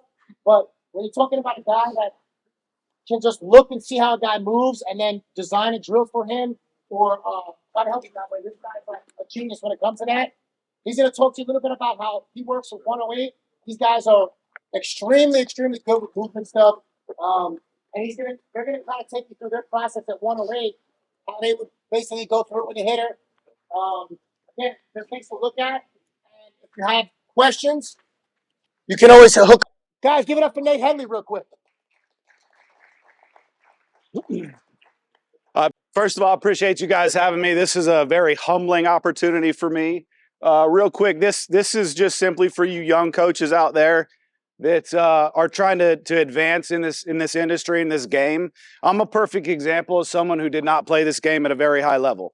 I played at a junior college in Kansas at Colby for one fall, and I had five roommates arrested on 8 felony counts of theft. I was one of them. All my charges were dropped, so I'm clean. But if you want to hear the whole story, I wrote a book. It's in the book. So what I want to do today, since everybody's been talking the whole time, I want to get some guys moving around a little bit. I want to kind of show you guys some of the things that we do as far as our assessment process and some things that we feel like can be really invaluable for the industry. So I'm going to use, I know Tanner, and then I don't know the other two hitters yet, so I apologize. But real quick, the first thing I want to say we do as far as assessments go, we sit down and we talk with a hitter for 45 minutes to an hour. And it's not just learning about how they move, what they have had success with, what they haven't had success with, but it's literally getting to know who they are as an individual, what's important to them, what sports they've played in the past, just to truly understand, like, you know, if we have a guy that was really successful as a hockey player, there's a lot of things that we can use as far as analogies, or a golfer, right, that we can use as far as analogies that's going to help that hitter get there quicker. I think the most important thing we can do is make sure they trust us and understand that we care about them getting better, because ultimately that's all that matters, and that's why they come to 108 to train with us. So I'm not going to run my mouth too much. I'm going to actually get in the tunnel. We're going to do some water bag stuff. I'm going to talk about our assessment mat. If any point in time you guys want me to slow down, explain anything, I'll answer any questions you guys have. I know your time is valuable, so I'm going to go as quick as I possibly can on this, all right? So our assessment mat, I know a lot of you guys, it's going to be tough for you to see. Tanner, do you want to come in? Before we ever tell a hitter anything as far as what we want them to do or what we want them to adjust, we're going to put them on our mat and let them go through an assessment as far as how do they move naturally. And a lot of times we find stuff that shows up with these hitters that they didn't even realize, because they've been so ingrained to do one thing one way for so long that they don't know any different, right? And we're tracking all the numbers on all of this. So we have hit tracks rolling. And, you know, so now as he's going through the process of our evaluation, we're seeing the numbers, he's seeing the numbers. And at the end of it, we'll sit down and talk and discuss as far as, hey, what felt good to you? What didn't feel good to you? So typically the first thing we do on our assessment mat is we're going to test out different angles. So righty hitter, we're going to be on angle 1 for me. Yep.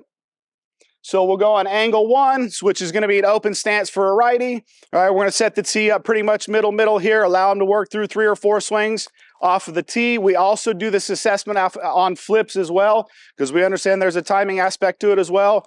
A lot of times with open angle 1, you'll find hitters that lack space. A lot of really good stuff shows up because it allows the barrel to have a better, cleaner path and space to work through. So we'll go 3 or 4 swings off of angle 1, then we'll adjust to angle 2, just slightly a little bit more open. Then we'll adjust to 3. Then we'll adjust to 4, so we're slightly closed now. And then we'll go to angle 5. Typically what we see in a lot of hitters is once we start to get a little bit more closed, the barrel starts to win the race and get across the body a little bit quicker. They have some better decel patterns, but that's not the case with everybody. We have some hitters that do a better job when they land slightly open. Typically catchers in general have more hip mobility than anybody else on the field. So a lot of times it's harder for them to pull out slack. That's their job. They have to be mobile with their hips. So a lot of times we even have a catcher that, you know, went out, had 3 pumps 2 years ago, went out and hit 30 pumps this year. He was a guy that we had a lot of success with him landing slightly open to start and then kicking back. So, and that kickback is simply just back end slack removal. It's going to cause the decel patterns to show up and the barrel to get across the body. After we test out our angles, we typically go to our spacing off of the dish. So we're going to start off with his front foot on A. Yep, and we'll make a stride. We'll have him go ahead and stride and take a swing off of the tee. Good. We'll do that 3 or 4. People to come up so they can see. They can. If any of you guys want to come up and see this, you guys are more than welcome to come up. And the way this mat works is the white line of 3 is also, that's mimicking where the chalk line is in your batter's box. So obviously A is going to be closest to the dish, where typically you see a lot of amateur hitters set up. One of the conversations that we have with younger hitters a lot is, why do you stand on top of the dish? Can anyone here answer that for me?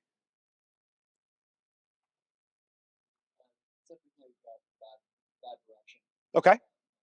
Yep, I agree with that. Anything else that sticks out to you? What's that? Yeah, can't hit outside, right? They're worried about what the clown behind the dish back here calling balls and strikes is going to do, right? So this guy should not dictate, right, what pitches we're attacking early in the count. So after we go angle A, we go spacing of A, we go back to B, take a few swings there, go back to C. All right, now he's getting pretty far off the dish. For a lot of hitters, they feel like, it's way away from me. One of the things that we found with backing off the dish, We have hitters that cover the pitch away better and the pitch in better. They typically cover the pitch away better simply because it forces the posture and it forces their barrel to actually stay on plane through that pitch away better. And then by them backing off the dish more, that's creating more space there for them to actually cover the pitch in. So we cover pitches away better. We cover pitches in better. And just think about the visual for an umpire. Back up a little bit further for me, go to D. So if I'm standing on A and I got a pitch thrown in the other batter's box or just off the plate 2 pitches away, all right, what does that look like to that umpire? That's a pitch he can handle, right? But when we back off that dish and we get back to C, D, or E here, that looks like a ball to an umpire. You're less likely to get bad pitch calls as we start to back off the dish. So we cover a pitch away better, we cover the pitch in better, and our umpire doesn't suck as much. Sounds like a pretty good plan for some success, right? So we go all the way back to F, and if you see how far away that is, that looks like 9 miles away, right? Hitters feel like they can't even cover that. We make our hitters test all of these out simply because they need to know what it is. They need to know what it feels like. We don't know what we don't know. So if we don't try different stuff out, we contrast train everything, right? Especially when you're working with a high-level hitter, an advanced hitter, whether it's a college guy, a pro ball guy, a high-level high school guy, right? They have a lot of stuff that's already built and ingrained in them. Until they go to the complete opposite end of the spectrum, a lot of the times they can't feel the difference, right? And I'll even go into the motor preference things a little bit here. And I talked about this at our Bridge the Gap conference a little bit. So you'll have hitters. So JD Martinez is a really good example of a guy that has a pronator stick it finish. But if you watch his on deck feel, it's a supinator move, right? Because everything on the motor preferences is on a spectrum, right? So they're going to typically fall somewhere in the middle, right? But if you have a guy that's way on one end of the spectrum, they may have to think the complete opposite end of the spectrum to get their best movement patterns to show up, right? So when we contrast train stuff, we know looking at a hitter, a lot of times we're going to say, hey, that's probably not his best move. But if they don't feel what that is, how do they know that? So again, you don't know what you don't know, right? That doesn't make sense. And so for us at this point in time, we're not telling them anything. We're just simply asking them to feel through things. We're seeing what the numbers are. And then we ask the hitter, hey, what felt best to you? What angle felt the best? What spacing off the dish felt the best? Does it make sense? The last thing we do is we test out spacing. So we're going to go on these 2 lines to start. Is it? Yep. So we're going to go really close together. We're not taking a stride here at all. We'll take three or four swings from there. Then we're going to go to the next hash marks. Good. And then we'll go to the next hash marks. And then we're going to keep getting wider. We'll keep getting wider. And we'll go as wide as we possibly can. Right. Again, that's just simply a matter of, hey, and it may be a matter of, hey, I feel like, I'm better at a little bit more narrow base, but then I understand, hey, my numbers look better. That started to feel good. And now I'm not just going back and reverting to what I've done in the past because I've been told to do that. Right. I would say the most important thing that we do at 108 is uncoaching coaching. Because a lot of times it's so ingrained or told, so many things are told to a hitter, you have to do it this way. You can't do this. And it's mind-blowing to me how much good stuff starts to show up when we stop worrying about what hitters were told to do and we just start allowing the numbers and the movements and the patterns. And when we start to battle test it, right, and we get the results we want, and that's all that matters, what else is the point? Right? If we get the results we want, it doesn't matter what it looks like. Everybody moves differently. We have the opportunity to work with some extremely high-level hitters that it's mind-blowing to me what they're able to do. But if we don't test those things out, we never get to that. All right, so next thing we're going to go into a little bit now that we've talked about the assessment. Do we have any questions on that as far as the actual assessment itself? We typically go to 3 to 5 on each one, and then we do that off of flips as well.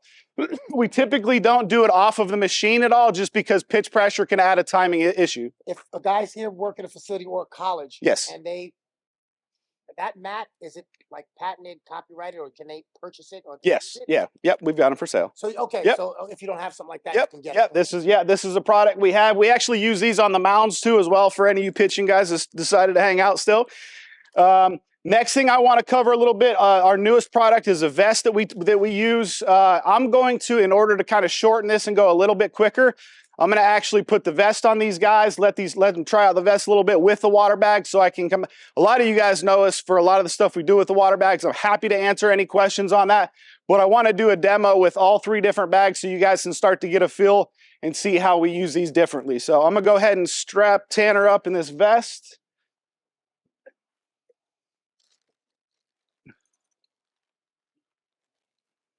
Any colleges are out there. This guy's on committee. I'm just going to put it out there. I don't think it's committee tech, so if you like what you see, you can maybe rip him down the middle. He can swing it. Yeah, please.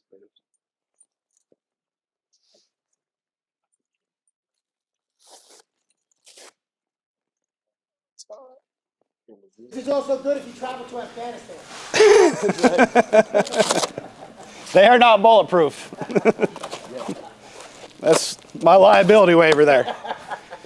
You good?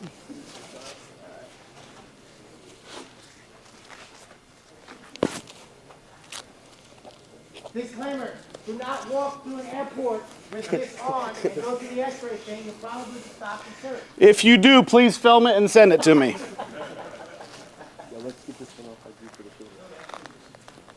No.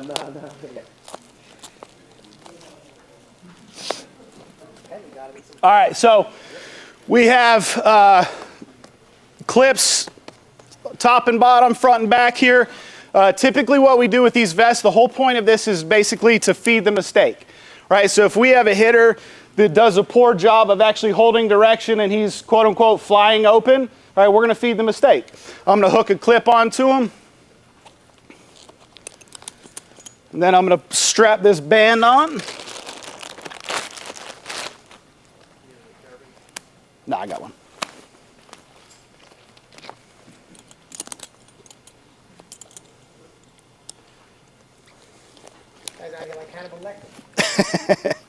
And typically we'll do this with a swing, but just for the sake of it, we're going to do it with a water bag here.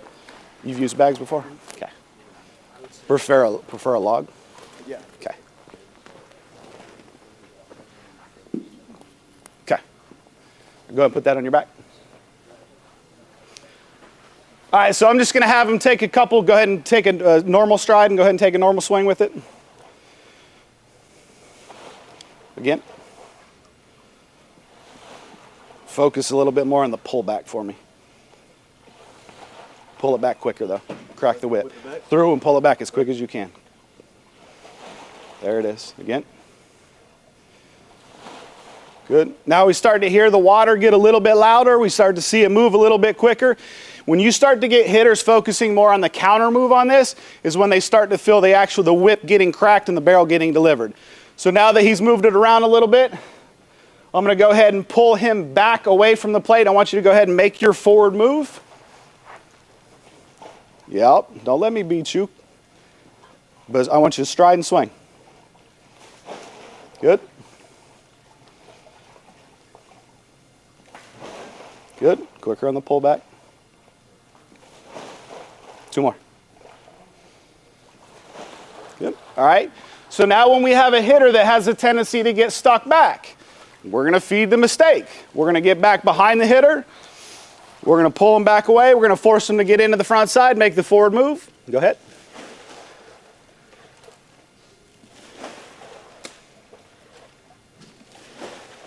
Good. One more. Good. Say that again. One more. Good. All right, so in the focus here is we have this strapped on the chest so we can focus on the energy coming from the top down. All right, so when we start to throw the punch from up top, all right, that allows us to put the energy into the ground so then we can harness the energy back up out of the ground.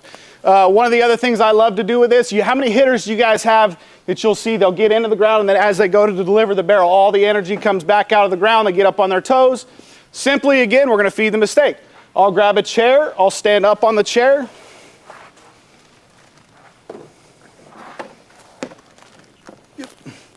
And I'm going to pull them up out of the ground. Go.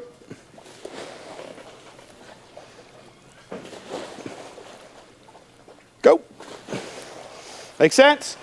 Pretty simple. The one thing I will tell you, as soon as you have them do this with a few swings, all right, and you take it off, we typically have them take 20 or 25 swings with the band on, then we take it off, or we're not pulling anymore on the band. It's like riding a bike for 50 miles and then you get off and your legs feel like you're still on the bike. A lot of times the first couple swings are tragic. But after that, we have guys that PR consistently simply as soon as we take the vest off of them. So I'm going to go ahead and I'm going to let, what's your name? Hill. Hill? Yep. All right, perfect. Thank you, Tanner. Strap it on here. Let's go ball. So I want you to hold this like your bat. Okay. We're going to do shuffles, and why don't you throw in the ball? Make sense? Yep. So again here, I'm going to feed the mistake. We got a hitter that gets stuck back. I'm going to have him shuffle twice, or actually just start shuffling when I tell you go. I want you to get in the ground and make a throw. Hold it like you're, but let it hang down here. Yep. And then as you're shuffling, as I say go, give me a counter and throw it. Yep. Go. Go. Good. We'll go down there and come back.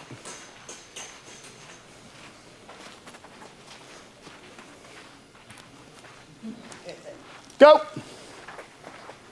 Go. Good. One more.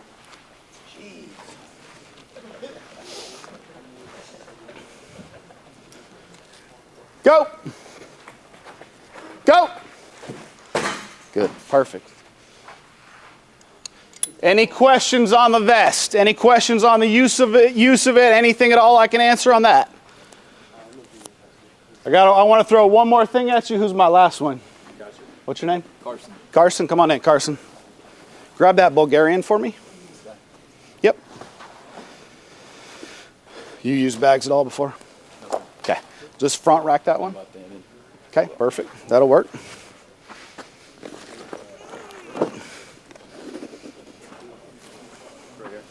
Yeah, go up through here. Underneath. Here.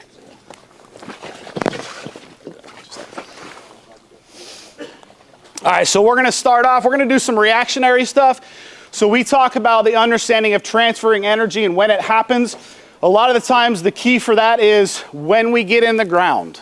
All right, so we do a lot of stuff to try to get our hitter out of the ground, to get them in the ground on time. So we're going to do some reactionary. We're going to do some reaction box stuff here. So let's start off on A4. So this foot here. Yep, front foot here. Yep. And so all I want on these is I want out, out, in, out, in as quick as you can. And anytime I say go or clap, you're going to get in the ground, get your turn off, pull it back as quick as you can, and get the feet moving again. Make sense? Ready? Go. Quicker. Quicker. Go. Good. Keep going. Quicker. Quick as you can. That's as quick as you can move. Go. What position you play? Outfield. Okay. Right field? Definitely not center field, huh? Go. Quicker. Quick as you can. Don't worry about the pattern as much as you go quick. Go. Good. One more. Go, go. 2 turns. Good. Relax. All right, so we go open angle first typically, and then we're going to go to a neutral angle. So now we're going to go B4, D2. Ready, go. Go. Go. So see how you're trying to turn your back foot right there? Don't think about your lower half at all. Just try to get in the ground, stay anchored, and turn as quick as you can. Quicker, quicker, quicker. Go, go.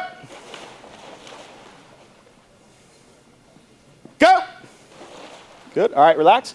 So we typically go open, neutral, and closed on that. I'm going to try to get his feet moving a little bit quicker here. I know you're a better athlete than that, man. Let's get him going. We're going to go scissors now. So we'll start B3. Yep, and all I want you to do is scissor and back and forth. Ready? Go. Hopping, hopping. Yep, there it is. Go.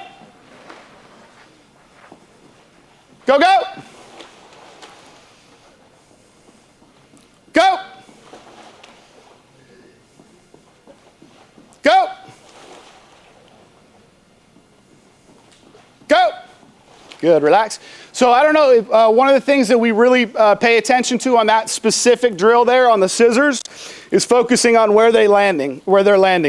A lot of hitters, and it kind of goes back into the motor preference thing, you'll see them no matter when I call go, you'll see them get to the closed angle to get the turn off. It's not the case with every single hitter, but if you pay attention to how hitters move the water, you're going to start to see stuff show up that you hadn't seen in the past or recognized in the past.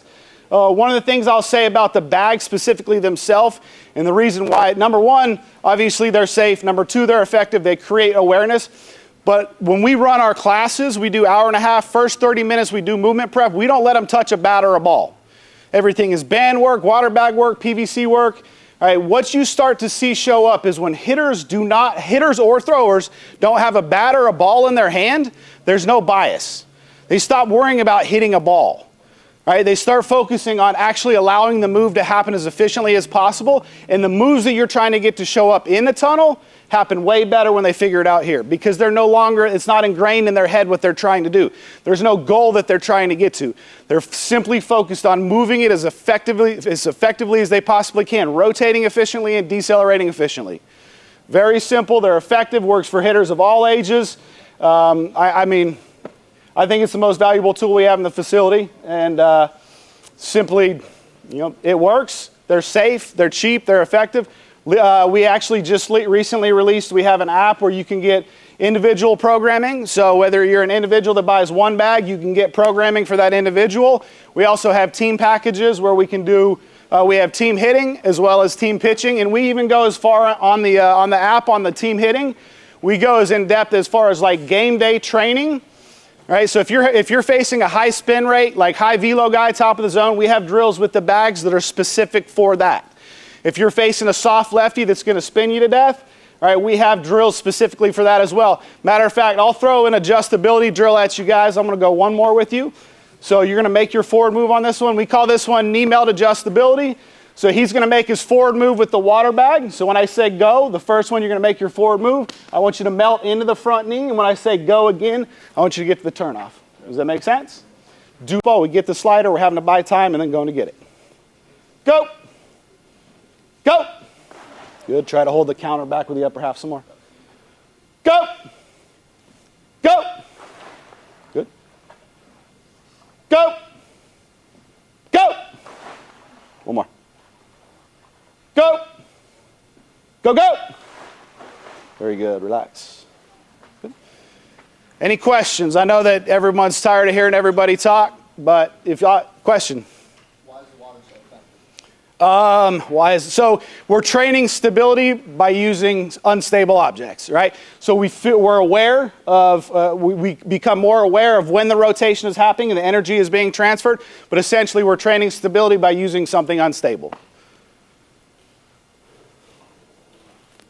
When are you going to use different bags between the Bulgarian and the ball? Yeah, so that's a preference. Biggest thing, so a lot of times, honestly, like our softball players, and a lot of it has to do with longer hair, they want to front rack something. And the Bulgarians are a little bit lighter. Now, a lot of our pitchers like the Bulgarians as well, because they can have them out front and feel a little bit more like it's a throw. But it's really preference. We actually have smaller bags coming out too that it can be travel bags or youth bags as well. That's the beauty of them too as well. You can take the water out extremely simple, extremely easy, and you can deflate them. You can pack them in your bag and take them anywhere you want. Any other? Is it a situation where the more is better and you're trying to get more water each time? Or that's No, so as far as how much water is in the bag, most of the time people put too much water in them. It doesn't take a lot. One of the biggest cues that we find as far as like organizations that get the bags to start, if your hitters or throwers' neck is sore the next day, it's too much water. It's that simple, right? So typically we normally don't put any more water than 10 kilograms, and that's what we would use for pro ball guys. I need like 500 gallons. Let's do one more. Tell you what, give me one of you guys. It doesn't matter who. You're going to stay in here for me too. We can if you want. We're going to do the last one we're going to do here is we're going to shadow box. So you go over your back with this. Let's go on your back with this one. So go behind it and then push the bands out.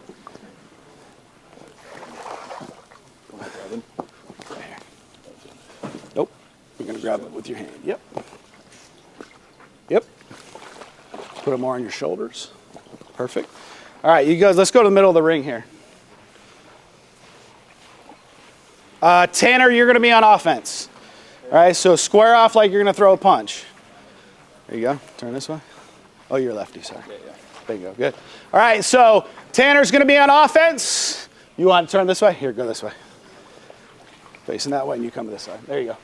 All right, whenever Tanner throws a punch, he's going to react with a punch in turn. No, when he throws you a punch, you got to throw the punch. And let your feet move around. You don't have to be stationary. Act like you're boxing. Yeah, there you go. There it is. Keep moving, quicker. Throw an uppercut. There it is.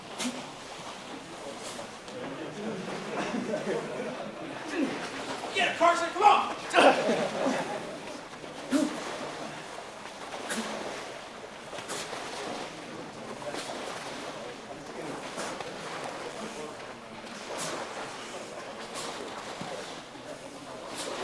Good, and relax. All right, so the other thing we find out with a lot of hitters, we just got back, we actually had a chance to go down and work with Lance Berkman's program down at HCU, and the best part about it was we put them through a movement prep program with water bags the first day. The second day we came out there, they were making up their own drills. It's safe, it's effective, guys. Like, it's a hell of a lot better than running friggin' poles, and it's a hell of a lot more effective than going out there and doing this to get loose, right? Any more questions on it? I know we got one more speaker to go, so I don't want to. Guys, real quick before you leave. Hey, real quick. Hey, if you guys are still here, just want to say thanks. Our main sponsor, Novice, they picked up a $500 tab down the street. Okay, this place is called Jay Gilligan's. It's close to the stadiums. The tab will be under cab. Okay, just I know you guys want to hang out or whatever, talk some more about what's going on. The reason why we chose this place, Jay Gilligan sponsors the most youth teams in the area, so we want to give back to them. If you guys want to hang out, have a drink, the tab is under cab. Thanks for coming out, and thanks for being a part of this. Appreciate it. Thanks, guys. Thanks for having me.